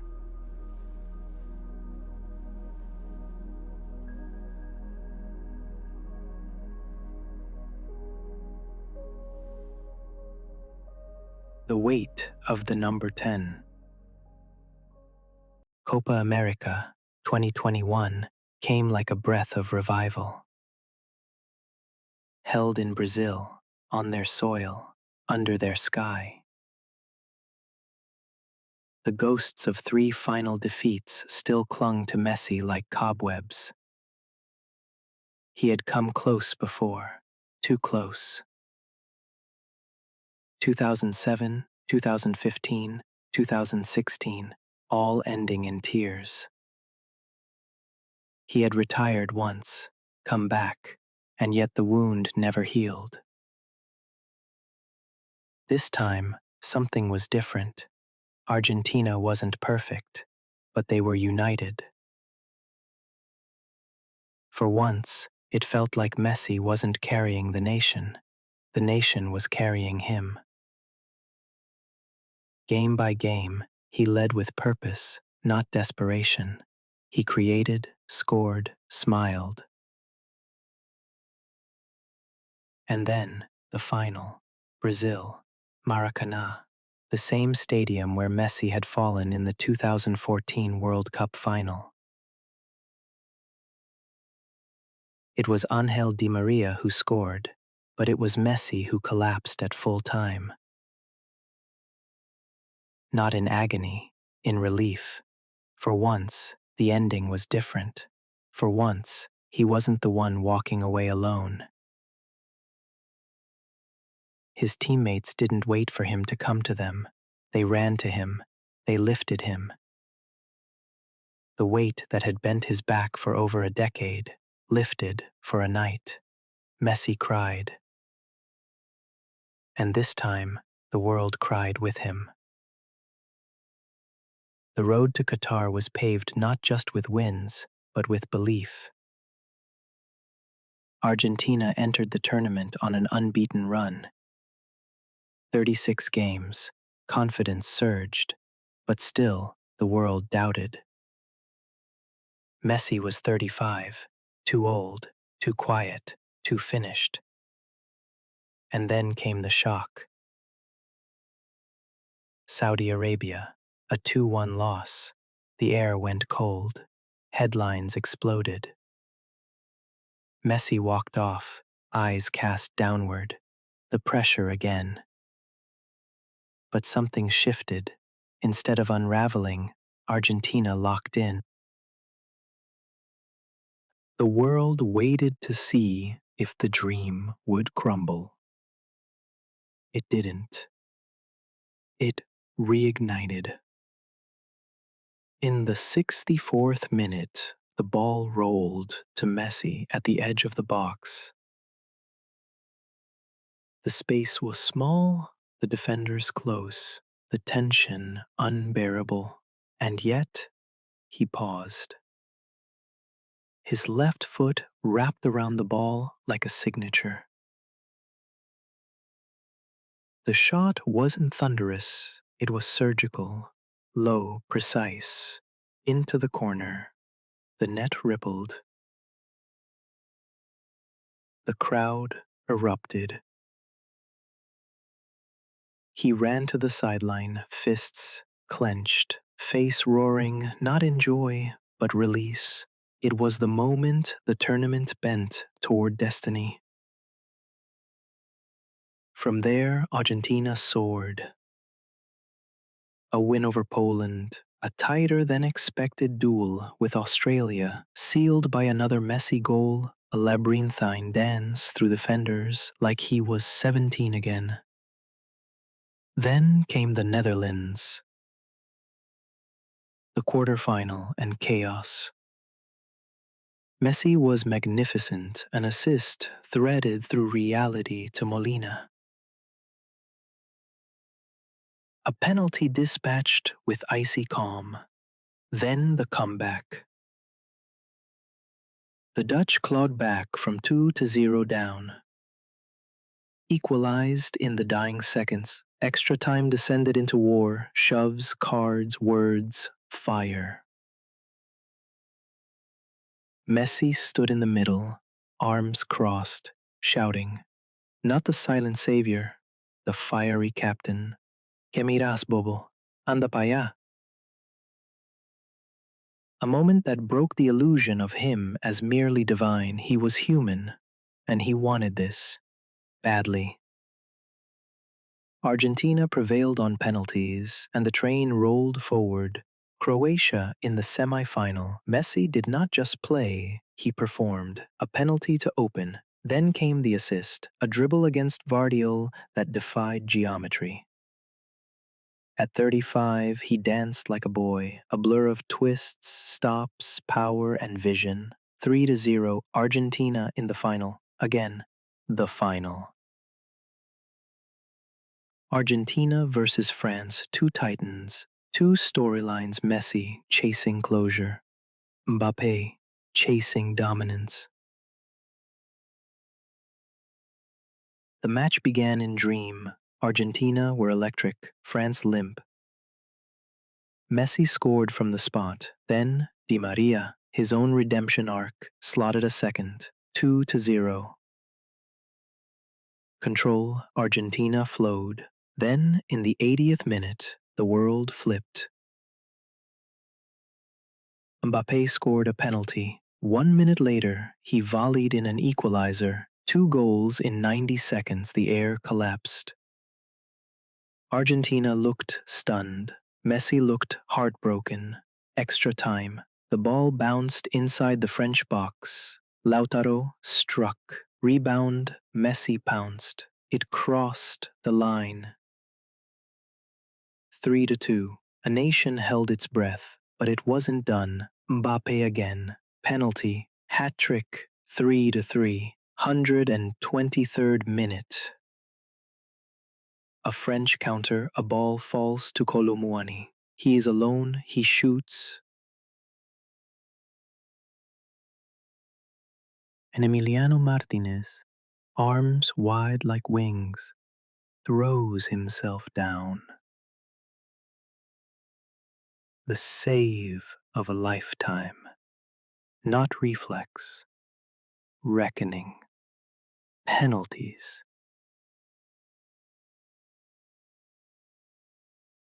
Messi stepped up first. A walk made heavy by history. He rolled the ball in with ease. Others followed. Martinez saved. Tension, breath. History collapsing inward. Gonzalo Montiel stepped up, struck, scored. Argentina, world champions. Messi dropped to his knees. The sky didn't fall. It opened. His teammates swarmed him. He had done it. He had finally done it. In the hours that followed, there were interviews, tears, speeches. But one quote lingered. I dreamed it so many times. I wished for it so badly. The boy from Rosario, the child who injected hormones to keep growing, the teenager who left home, the man who carried a nation, had climbed the one mountain that kept eluding him, and he did it with grace, with blood, with fire, with joy. He returned to Argentina. Millions flooded the streets. More than any political rally, any concert, any funeral. They came to see the man who had redeemed them all. It was more than football. It was forgiveness. Of him, of themselves. In the end, Messi did not become the greatest because of goals or trophies. He became the greatest because he suffered and kept creating, because he failed and kept believing, because he wept and kept leading. And in the desert of Qatar, he found water.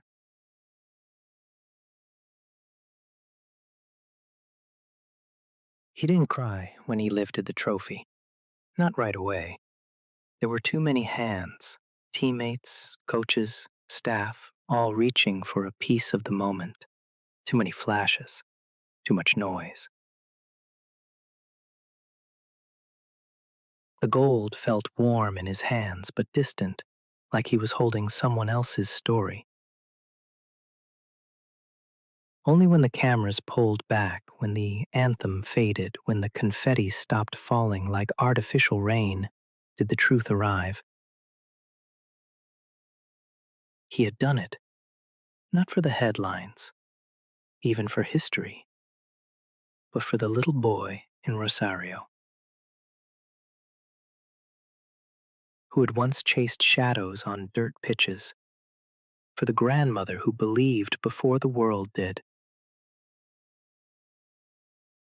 for every heartbreak, every final lost,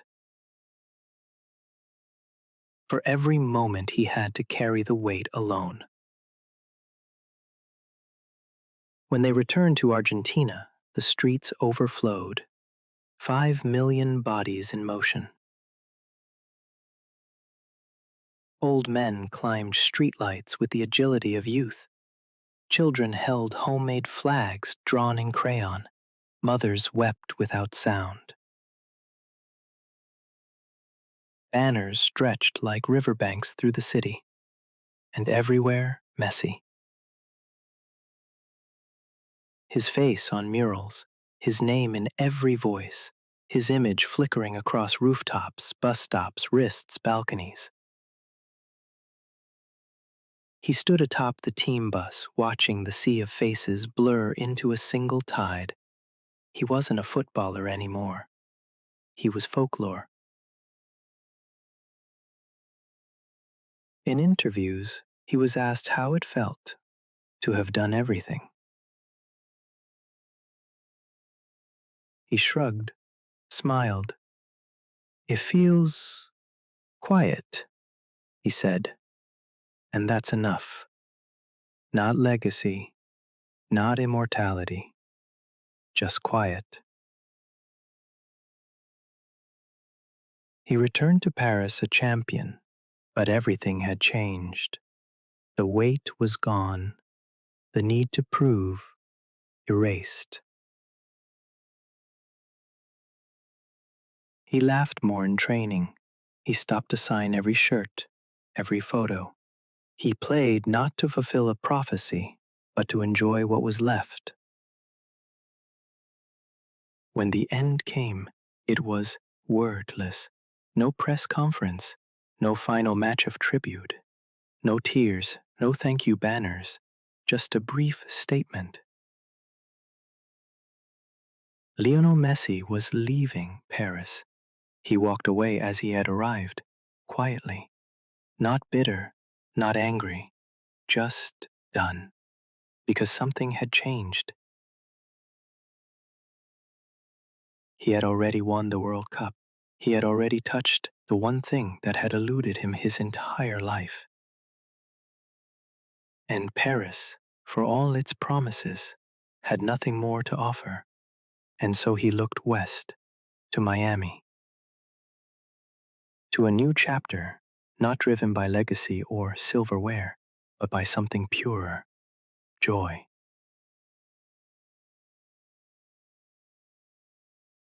The quiet years in Paris were not failure. They were a pause, a moment of stillness before the curtain call, a space between crescendo and encore.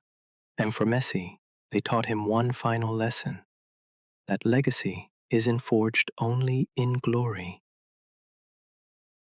but in knowing when to walk away. After Qatar, Messi didn't retire. He didn't walk away with fireworks in the background or fade out on a podium. He just kept playing. Because for Lionel Messi, the point was never the ending. It was the ball, the movement, the next moment. The world changed around him.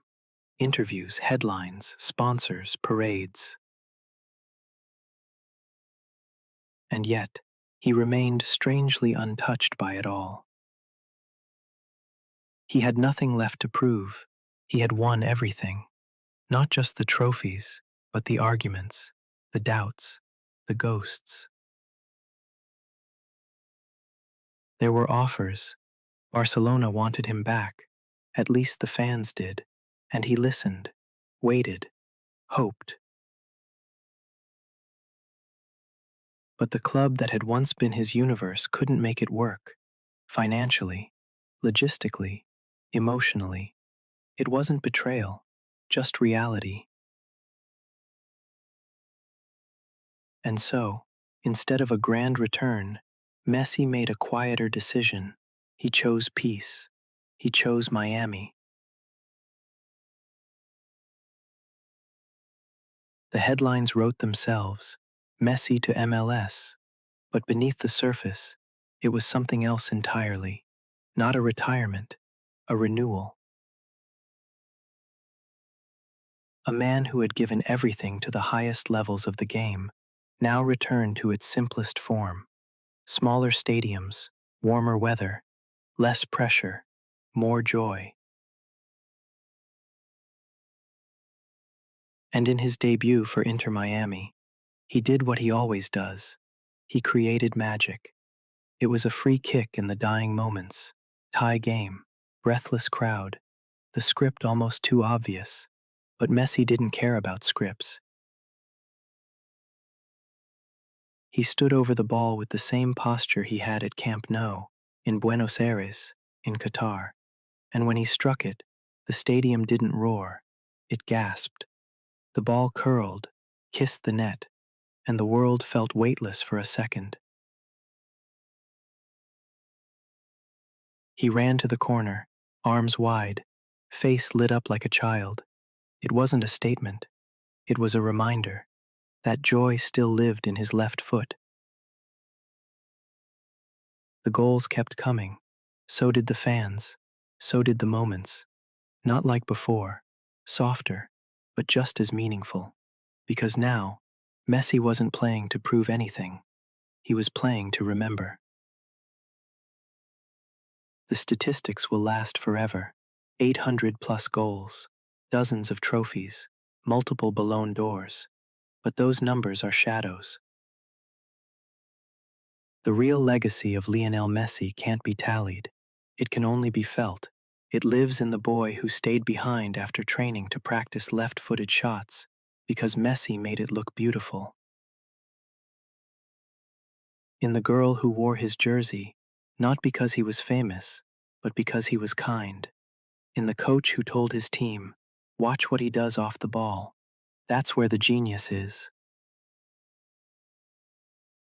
In the tears of grown men and women who cried when he lifted the World Cup, not because they loved football, but because they loved him.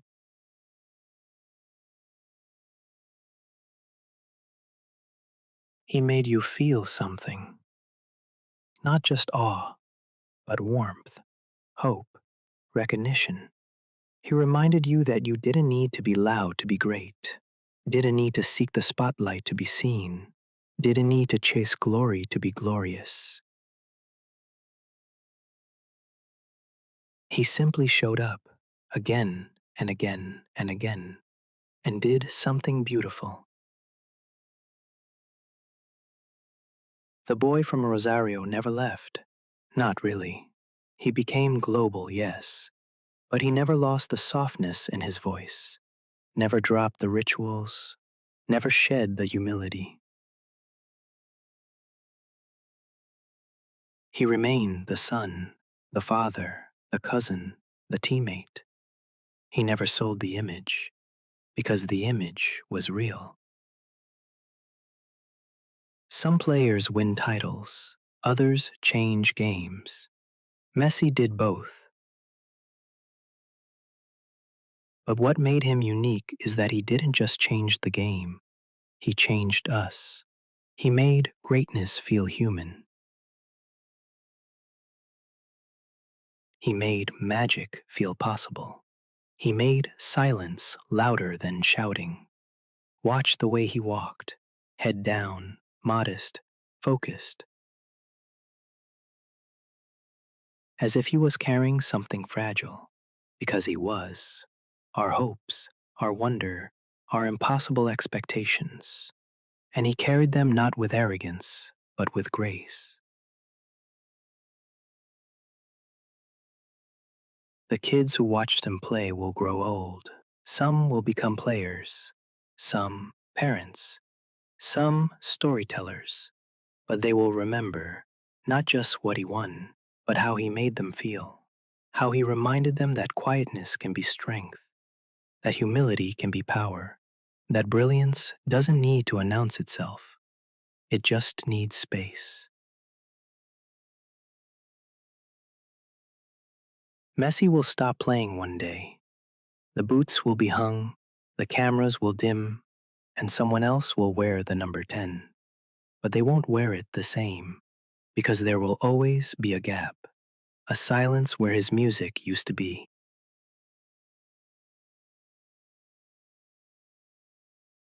Clips will be studied like art. Left-footed goals, impossible dribbles, passes that pent time.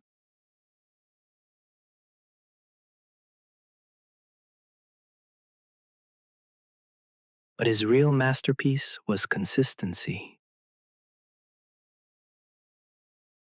doing it every week, every year, in snow, in rain, in finals, in failure. He didn't chase moments, he was the moment.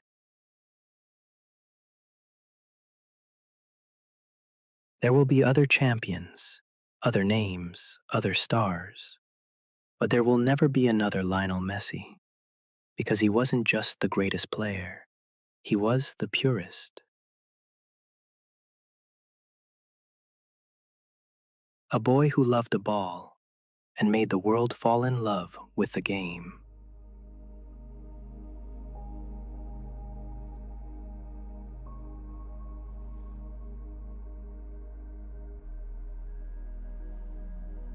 Before the lights, before the records, before the parades and the tears, there was just a ball and a boy chasing it.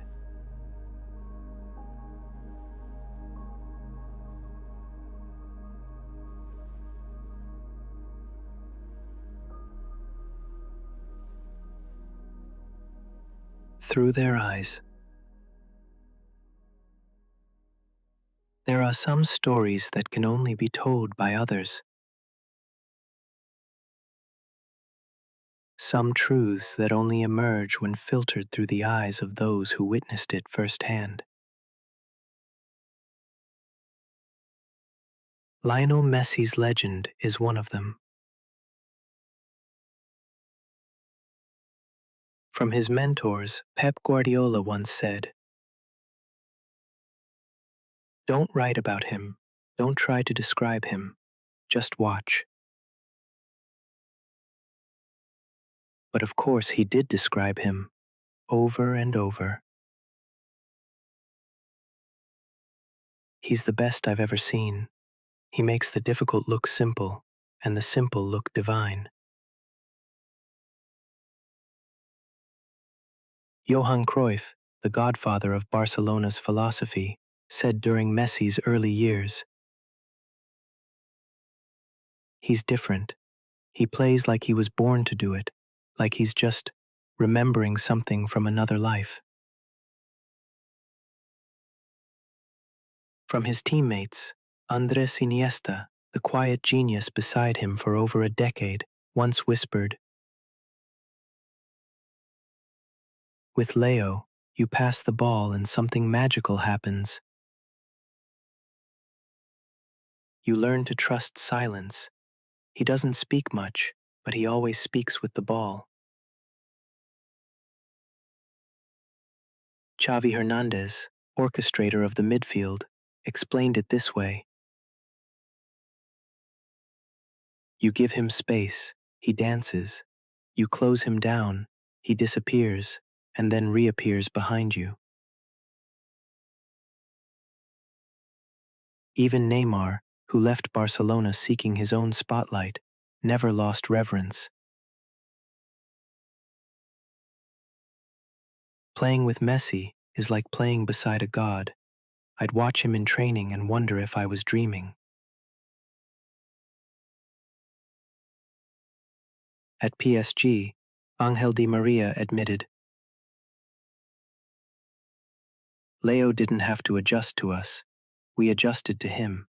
Everything slowed down when he touched the ball, like the world paused to watch. From his opponents, Gianluigi Buffon once said after yet another Messi masterclass, "I watched him as a fan before I played against him. Then I watched him beat me as a professional, and still, I was a fan." Fabio Cannavaro, a Ballon d'Or winner in his own right, confessed, "You try to prepare for him, but preparation is useless. He moves like smoke." Dani Alves, both teammate and opponent, perhaps captured it best. "I've seen defenders pray before games with Messi, not for victory, but for mercy." From those who followed, Pedri, the young prodigy who inherited Barcelona's midfield mantle, said with quiet awe, "I didn't grow up watching tapes of Maradona or Zidane. I grew up watching Leo. He's the reason I play this way." Josko Gvardiol, after being humiliated by Messi's footwork in the 2022 World Cup semi-final,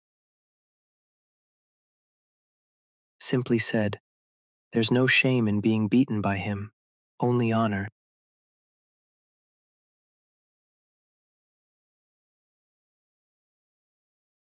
And from the game itself,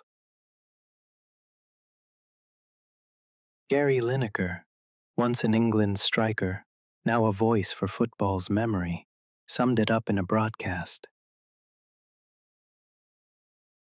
"In every sport there is a greatest. In football, we argue between names. But when it comes to Messi, the argument ends. He's the end of the debate, the punctuation mark." Messi never shouted for attention, never chased applause. And yet, the world watched, the world spoke. In voices humble, broken, amazed, and grateful. Through their eyes, we see him more clearly. Not as a god, not as a myth, but as a player who made even the most hardened hearts believe in magic again.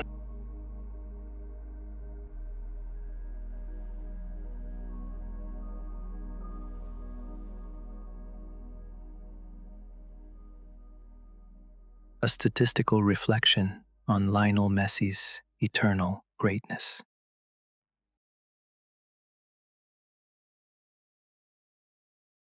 In football, numbers are often cited, but rarely felt.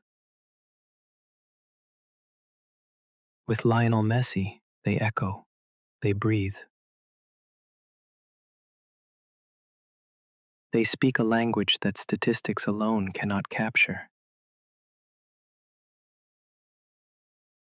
Yet they remain the closest thing we have to measuring the immeasurable. Let us trace, gently and precisely, the contours of his career. Through the concrete, the numerical, the undeniable. The numbers behind the magic.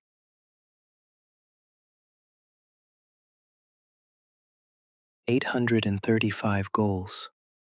That's the current count as of July 2025.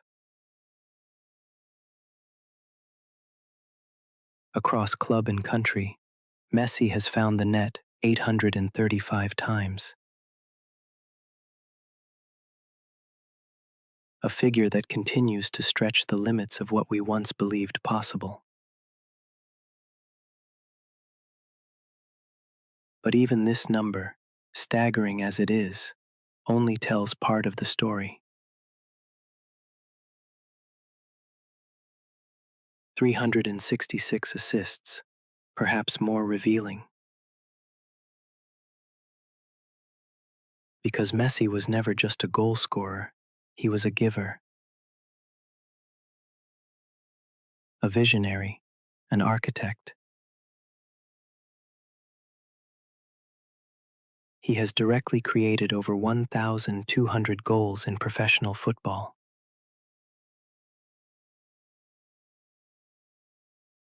Only one man in history has ever done so.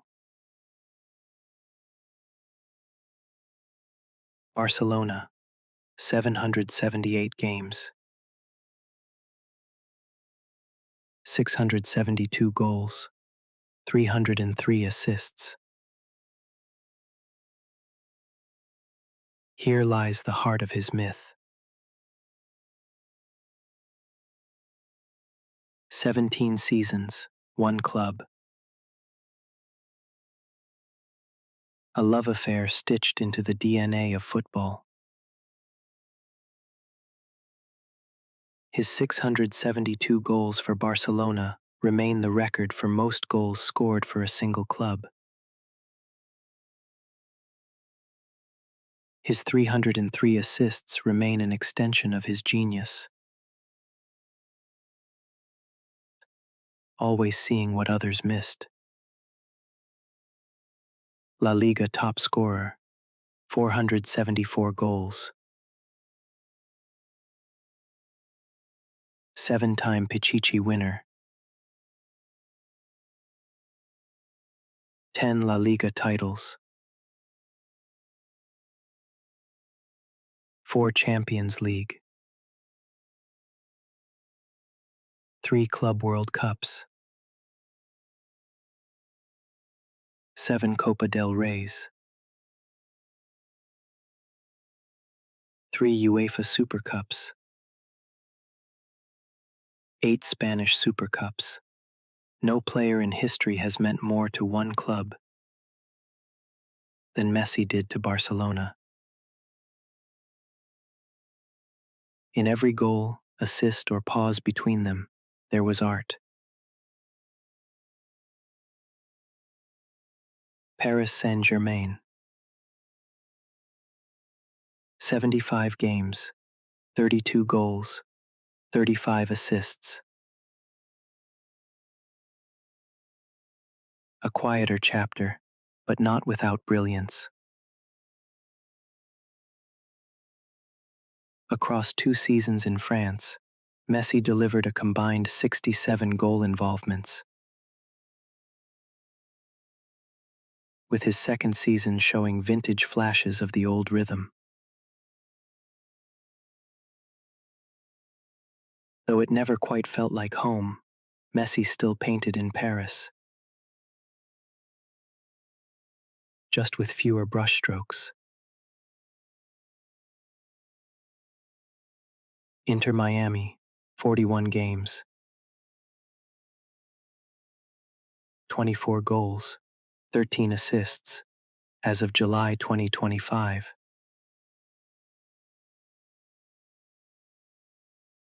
In America, a renaissance. A slower game, yes, but space to breathe, to create, to mesmerize. He led Inter Miami to their first major trophy, the 2023 Leagues Cup, and brought global light to MLS. Still sharp, still dancing, still deciding games in the dying minutes. Argentina. 182 caps, 108 goals. This is the journey that changed everything. From despair to deliverance,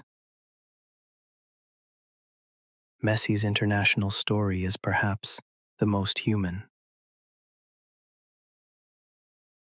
Most goals in Argentina history, 108. Most appearances, 182. Copa America winner, 2021. Finalissima winner, 2022. FIFA World Cup champion, 2022. Golden Ball, Olympic gold medalist, 2008. U20 World Cup winner, 2005. He is one of only 3 players in history to win every major international honor available at the senior level.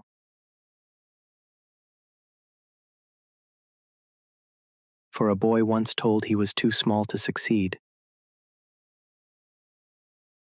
Argentina became his cathedral, and in 2022, he ascended its altar. Champions League, 163 games, 129 goals, 45 assists. The greatest stage, the fiercest defenders, the narrowest margins. And yet, Messi stood tall. 4 titles, 2006, 2009, 2011, 2015.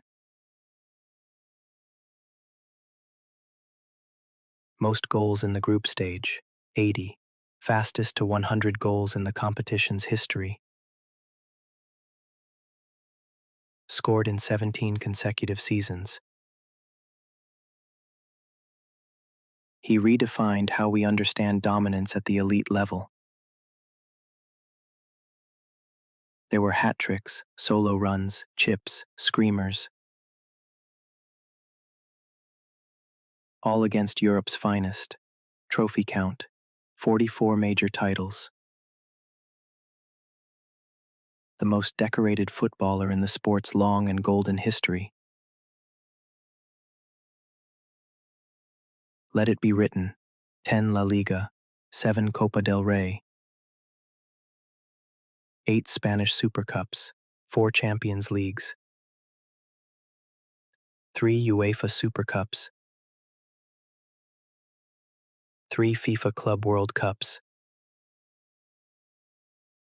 2 League One titles, 1 Trophée de Champions, 1 Leagues Cup, 1 FIFA World Cup, 2 Copa America, 1 Finalissima, 1 Olympic Gold, 1 U20 World Cup. Every competition he could win, he won. With time, with torment, and ultimately, with triumph. Ballon d'Ors, 8. The most by any player in history, awarded in 2009, 2010, 2011, 2012, 2015, 2019, 2021, 2023. Messi became the embodiment of sustained excellence. More than just talent, it was dominance across eras. From facing Ronaldo, Xavi, Iniesta, Neymar, Lewandowski, Mbappe, Haaland, he outlasted them all. He didn't just define a generation, he stretched across 3 of them. Style, versatility, evolution. Messi's game evolved, from a blistering right winger to a false 9, from a traditional 10 to a deep-lying playmaker. He adapted as his body aged, but his brain always stayed steps ahead. He dropped deeper, created more, controlled tempo. He was the orchestrator and the executioner. Football flowed through him, from heartbeat to final blow.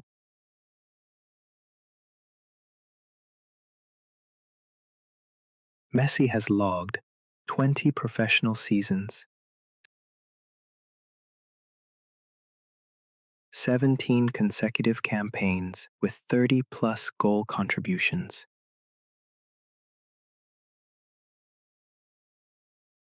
Over 1,070 matches played.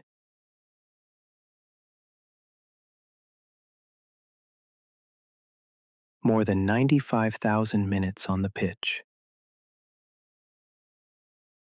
Zero major dips, only evolution. A career that reads like fiction, but is grounded in flawless, verifiable reality. Legacy in numbers. Most goals for a single club. Most international goals by a South American male. First player to score in every World Cup knockout round, 2022. Most Man of the Match awards in World Cup history. Top 5 all-time in assists, goals, trophies, and longevity. No modern metric eludes him. No record feels safe.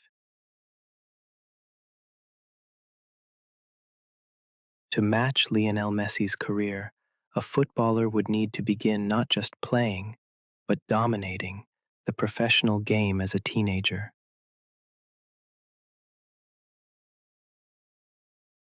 From their very first season, they'd have to average 40-plus goals and 20-plus assists.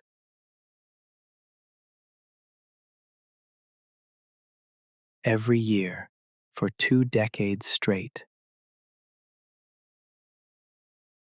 While competing in the world's toughest leagues under constant scrutiny across generations of tactical evolution.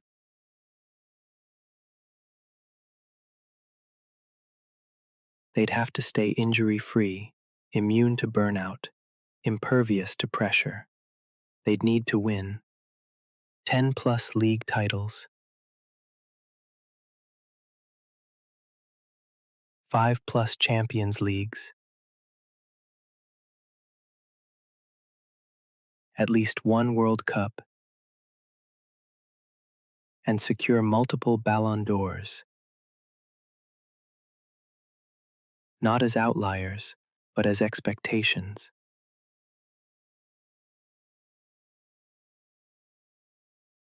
All while shouldering the hopes of a nation, reinventing their role on the pitch, and redefining what we thought was humanly possible. Even then, they might only get close.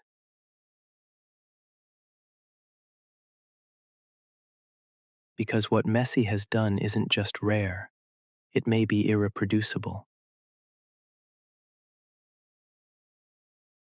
So the numbers sit there, enormous and quiet,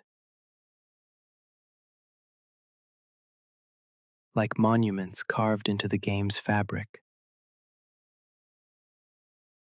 But beneath them, there's something deeper. What Lionel Messi accomplished wasn't just measured in goals, assists, or trophies. It was in how he did it, in the grace with which he moved, the poetry he brought to a pitch of grass and a leather ball, the calm in the chaos, the silence before the strike, the weightless joy of watching something unfold that shouldn't be possible, yet was, again and again and again. He turned football into a language, not one of noise but of nuance, not of ego but of elegance, not of power but of presence. And when the boots are finally hung and the dust of 1,000 stadiums settles, the numbers will remain, but so will the feeling that we watched something unrepeatable, the feeling that for a fleeting moment in football's long timeline, we witnessed perfection.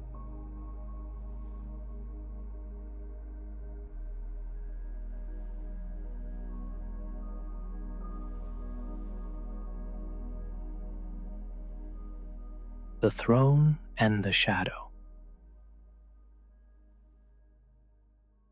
There has always been a throne in football, carved from memory and myth. For decades, it was occupied at different angles of the sun by two men whose names beat like drums in the sport's collective heart: Pelé and Maradona. One, the luminous king of 3 World Cups, effortless as a summer breeze. The other, a fallen angel, brilliant and bruised, who danced through the hand of God and the streets of Naples alike. For Argentina, Diego Armando Maradona became more than mortal. He was rebellion and religion wrapped in the same blue and white sash. Every child who kicked a ball in Rosario, in Buenos Aires, in Salta, grew up beneath his muraled gaze, including a boy called Lionel Andres Messi. From the first moment Messi starred for Barcelona, the comparisons arrived like storm clouds. Is he the next Maradona? Can he carry the weight? They spoke of his size, his silence, the absence of fire in his eyes compared to Diego's volcanic glare. He was too quiet, they said, too polished, too European, too far from the corrugated streets that raised their original saint. Within every compliment lived a question mark. Within every goal, an asterisk. But can he do it for Argentina? The long pursuit of ghosts. Messi tried. He threaded passes in Beijing to win Olympic gold in 2008. He dragged Argentina to a World Cup final in 2014, awarded the Golden Ball yet holding only silver in his hands. He lost Copa America finals in 2007, 2015, 2016.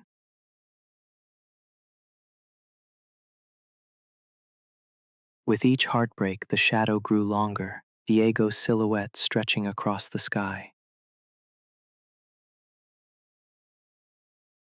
In 2016, broken, exhausted, Messi walked away from the national team. The world gasped, the throne trembled but did not topple. Yet even in exile, the game kept calling. Heroes are rarely allowed quiet retirements. He returned because hope is heavier than regret. And a boy from Rosario understands debt to his people. Two suns in the same sky. While Messi hunted Maradona's ghost, another legend raced him from the opposite horizon. Cristiano Ronaldo, all power and thunder, every ounce of ambition on display, turned the greatest of all time debate into a binary star system. For 15 years, football spun between their orbits. Messi the artist, Ronaldo the athlete. Messi with that faithful left foot, Ronaldo with the gravity-defying leap. They shattered records in echoing symmetry, forcing us to question what limits truly meant. But even Ronaldo, magnificent and relentless, could not haunt Messi like Maradona. Only Diego owned the keys to Argentina's collective soul.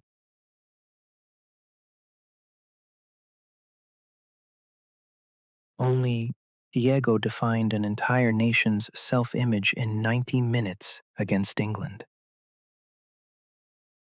To eclipse him, Messi needed more than numbers.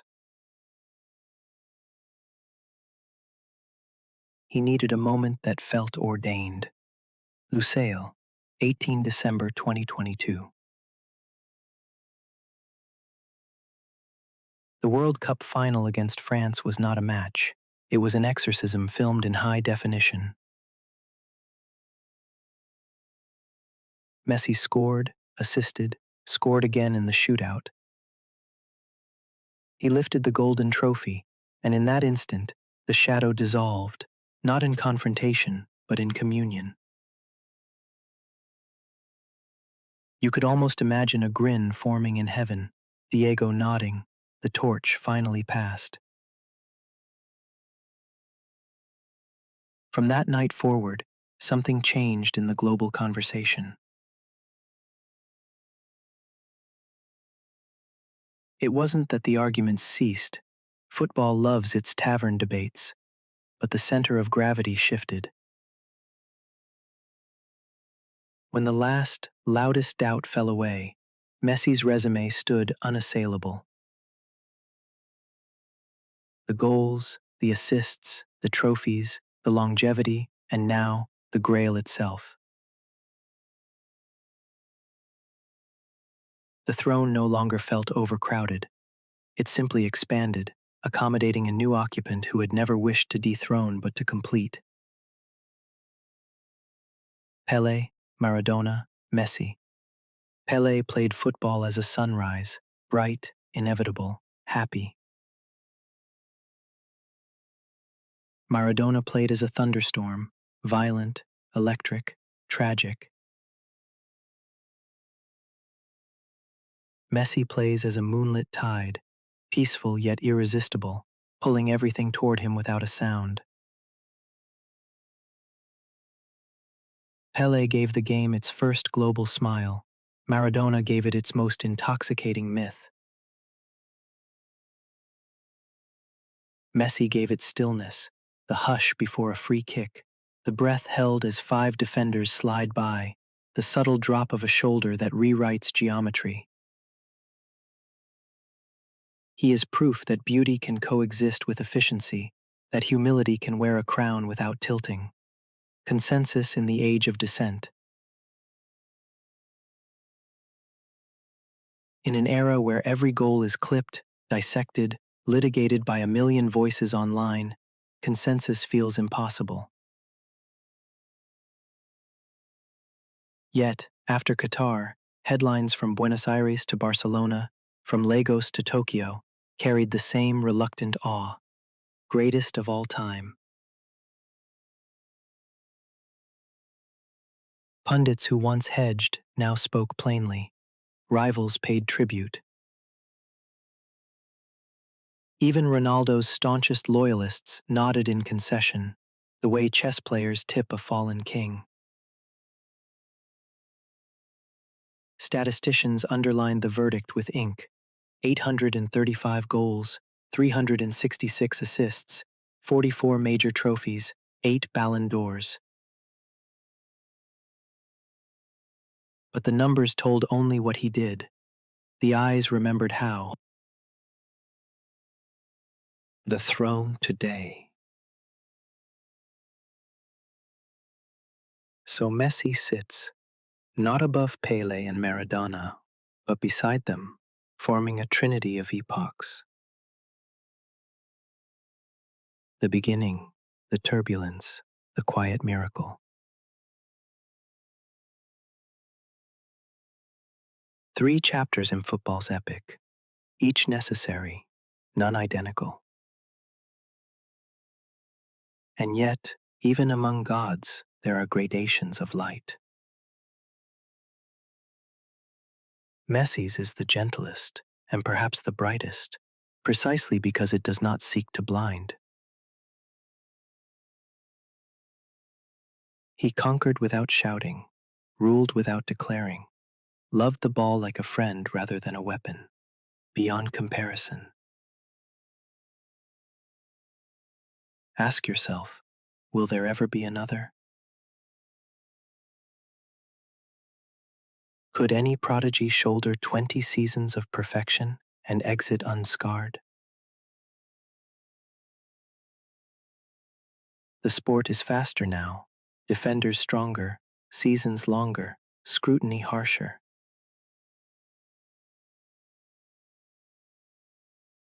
The path Messi walked may already be closed by the very footprints he left in the earth, but that is tomorrow's problem.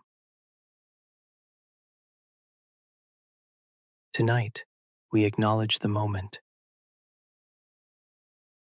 The crown rests on a head that never seemed built for armor. The scepter hangs from a left foot small enough to fit inside a child's dream. Closing the circle. Long ago, a boy watched Maradona's VHS tapes until the images blurred. He carried that magic inside him like a lantern through dark tunnels of doubt. Now the circle closes. Children watch his clips in endless loop, chasing that same impossible light. Some will fall short, some will come close, none will repeat. When history writes its final ledger, it may list Messi first, not because the others lacked greatness, but because he embodied its quietest form. Greatness without ego, divinity without distance, a soft fade to eternity. So the throne stands, and the shadow fades into dusk. Maradona smiles in murals, Pele waves from archival reels, and Messi walks on, still playing, still creating. A monarch who never learned to stop loving the game like a child. And somewhere down the line, when another wonder kid rises and the debate begins anew, we'll remember this era, and we'll whisper a single disarming truth. We once saw a man who turned shadows into sunlight and football into forever. Pause here. Let the echoes linger. The epilogue awaits, ready to pull the curtain gently over an age of awe.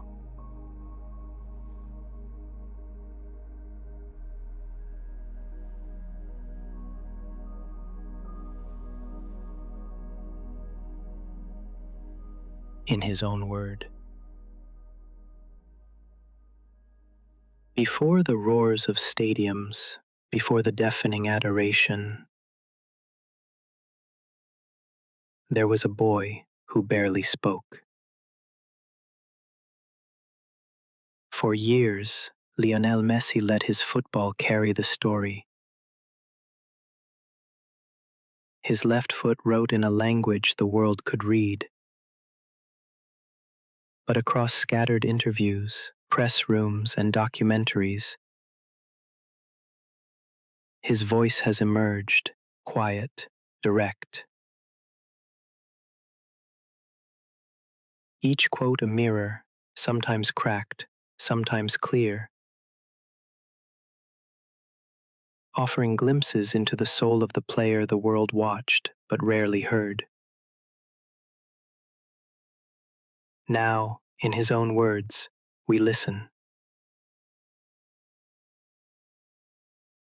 From the day I started playing, I never wanted to stop. A child's promise whispered on dusty streets in Rosario. In that single sentence, you hear the fuse that never burned out. The game did not become routine.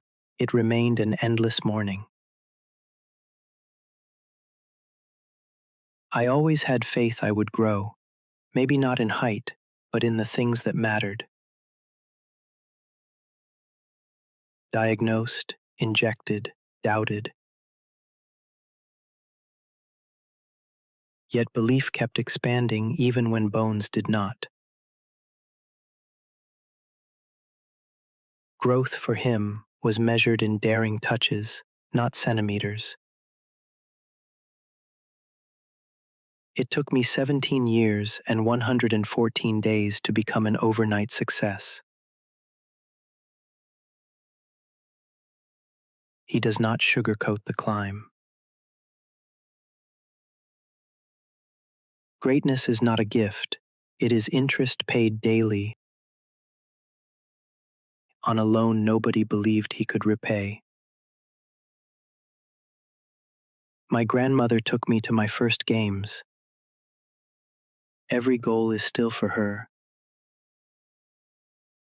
There is no marketing department behind that line.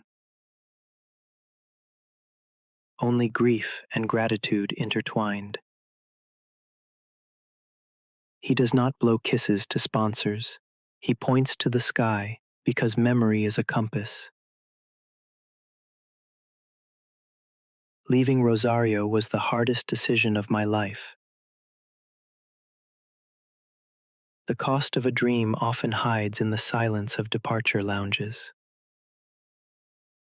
What looks like destiny on a newspaper front page was, in truth, a 13-year-old blinking away homesickness. Barcelona gave me everything, and I tried to repay them on the field. The humility here is not cosmetic. He does not say I built Barcelona. He says they fed the hunger, and humility became a tactic as potent as the dribble. Cristiano makes me a better player, and I think I make him better too. No claws, no needling provocation. Just a craftsman acknowledging another smith across the anvil. Rivalry for Messi isn't a feud, it is friction that sharpens the blade. I never play to be the best in history.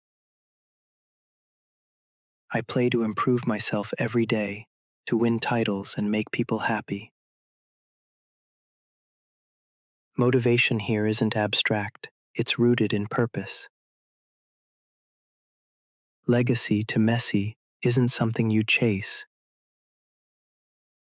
It's something that forms quietly behind you as you run. The Argentina shirt is heavy, but it is mine. Weight accepted, not denied. He never pretended the pressure wasn't suffocating.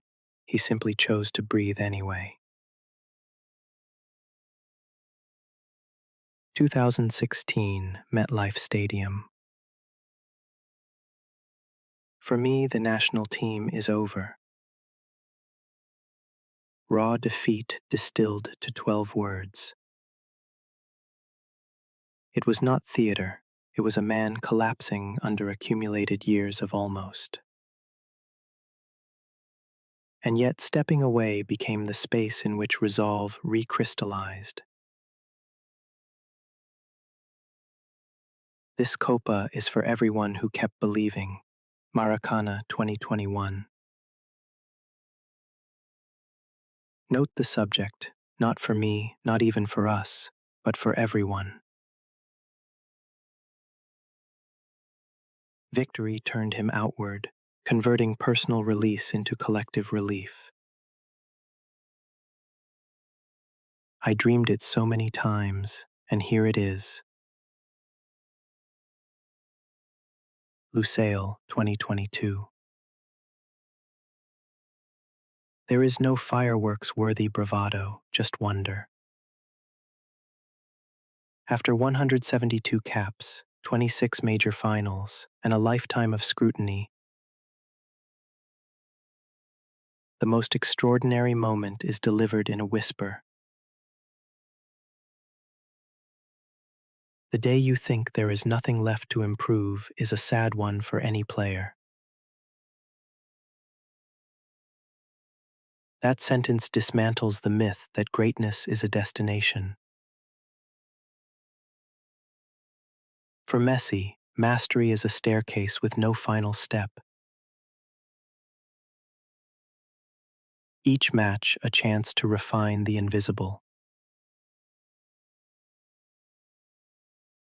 I'm more concerned with being a good person than being the best player.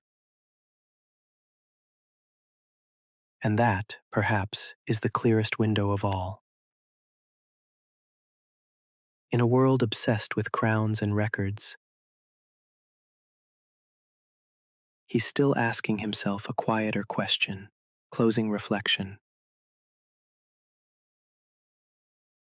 A career can be charted in goals, trophies, records. But if you listen closely, you will find the truest map composed of quiet phrases. Hope, hesitation, apology, perseverance, gratitude. Messi's voice is not thunder, it is rainfall, persistent and life-giving. And in those droplets, you hear the secret.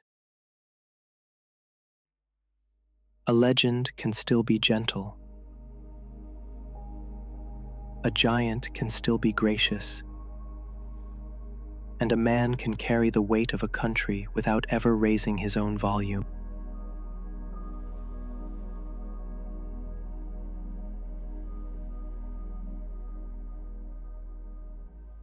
Echoes in the grass.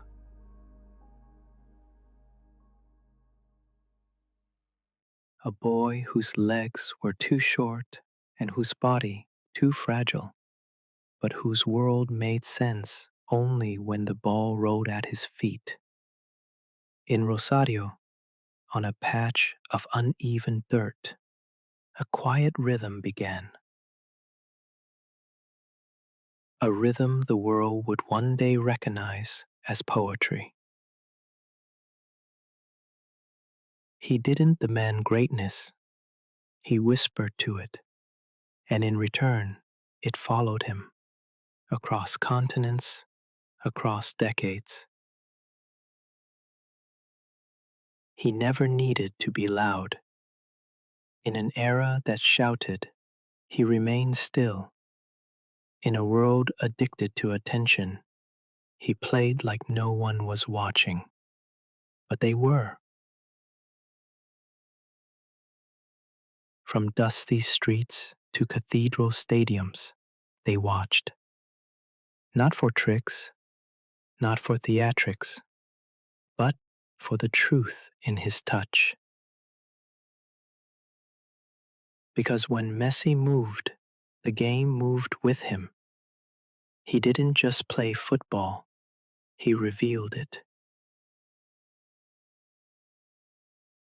What made him different was not only his brilliance, but the way he wore it like a second skin, never heavy, never boastful. Where others raised fists, he lowered his head. Where others demanded, he delivered. He was never made for the spotlight, but the spotlight bent to find him. And when it did, he never let it blind him. He remained, somehow, untouched. Not by defenders, they rarely could, but by ego, by entitlement, by the weight of his own myth. For 2 decades, he gave everything, not just to clubs or countries, but to the game itself. He gave it wonder. He gave it silence between the noise. He gave it a heartbeat, delicate, precise, eternal. Records came, trophies came, and yet his legacy was not written in silver. It was written in the spaces between, in the cutbacks, the glances, the moments where time slowed. Because that's what he did best. He made you feel time, not as a clock, but as a memory. And for all the legends that came before, none played quite like this. Not Maradona, not Pelé. They were storms. He was a tide.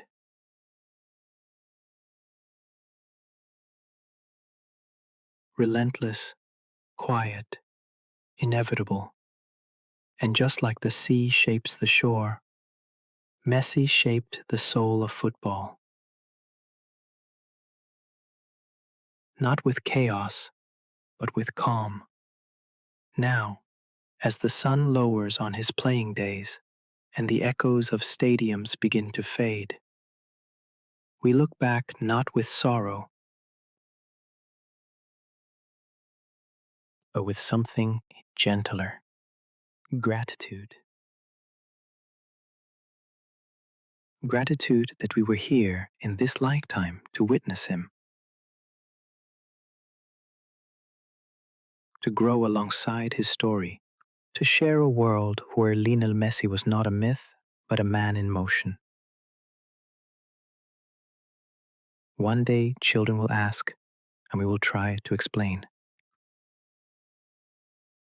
Not with stats, not with medals, but with a feeling that came when the ball reached his feet and the world held its breath.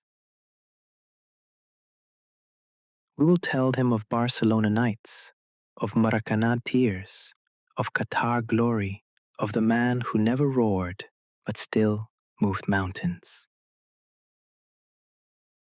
And still, across every field, every age, the game will whisper. Through a left-footed shot curled into the corner, through a no-look pass in a neighborhood park, through a shirt tugged in celebration by a boy who believes. Because legends fade, but echoes, they remain. In the grass, in the air, in the soul of the game.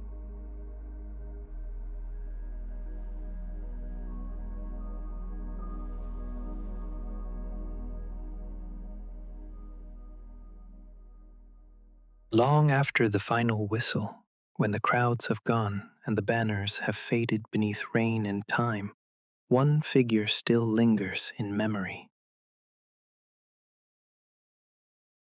Not because he demanded it, but because he didn't. Messi never chased the crown. He let it come to him, slowly, quietly, with every touch that told a truth words never could. His greatness was not noise, it was rhythm. Not thunder, but rain tapping gently on a childhood window. We remember the goals, yes, the trophies, the rivalries, the moments that rewrote football's language. But what remains most is the silence he brought between touches, the pause before the storm, the stillness of a man who didn't need to conquer, only to create. In the end, he wasn't just a footballer, he was a memory keeper, a cartographer of joy, a boy who never stopped playing even when the world asked him to be more. And now, as the lights dim and the pitch empties, you can still hear it. A faint echo, soft, steady, the sound of a ball brushing grass, in rhythm with a heartbeat. Messi, a whisper that became a roar, and then a lullaby.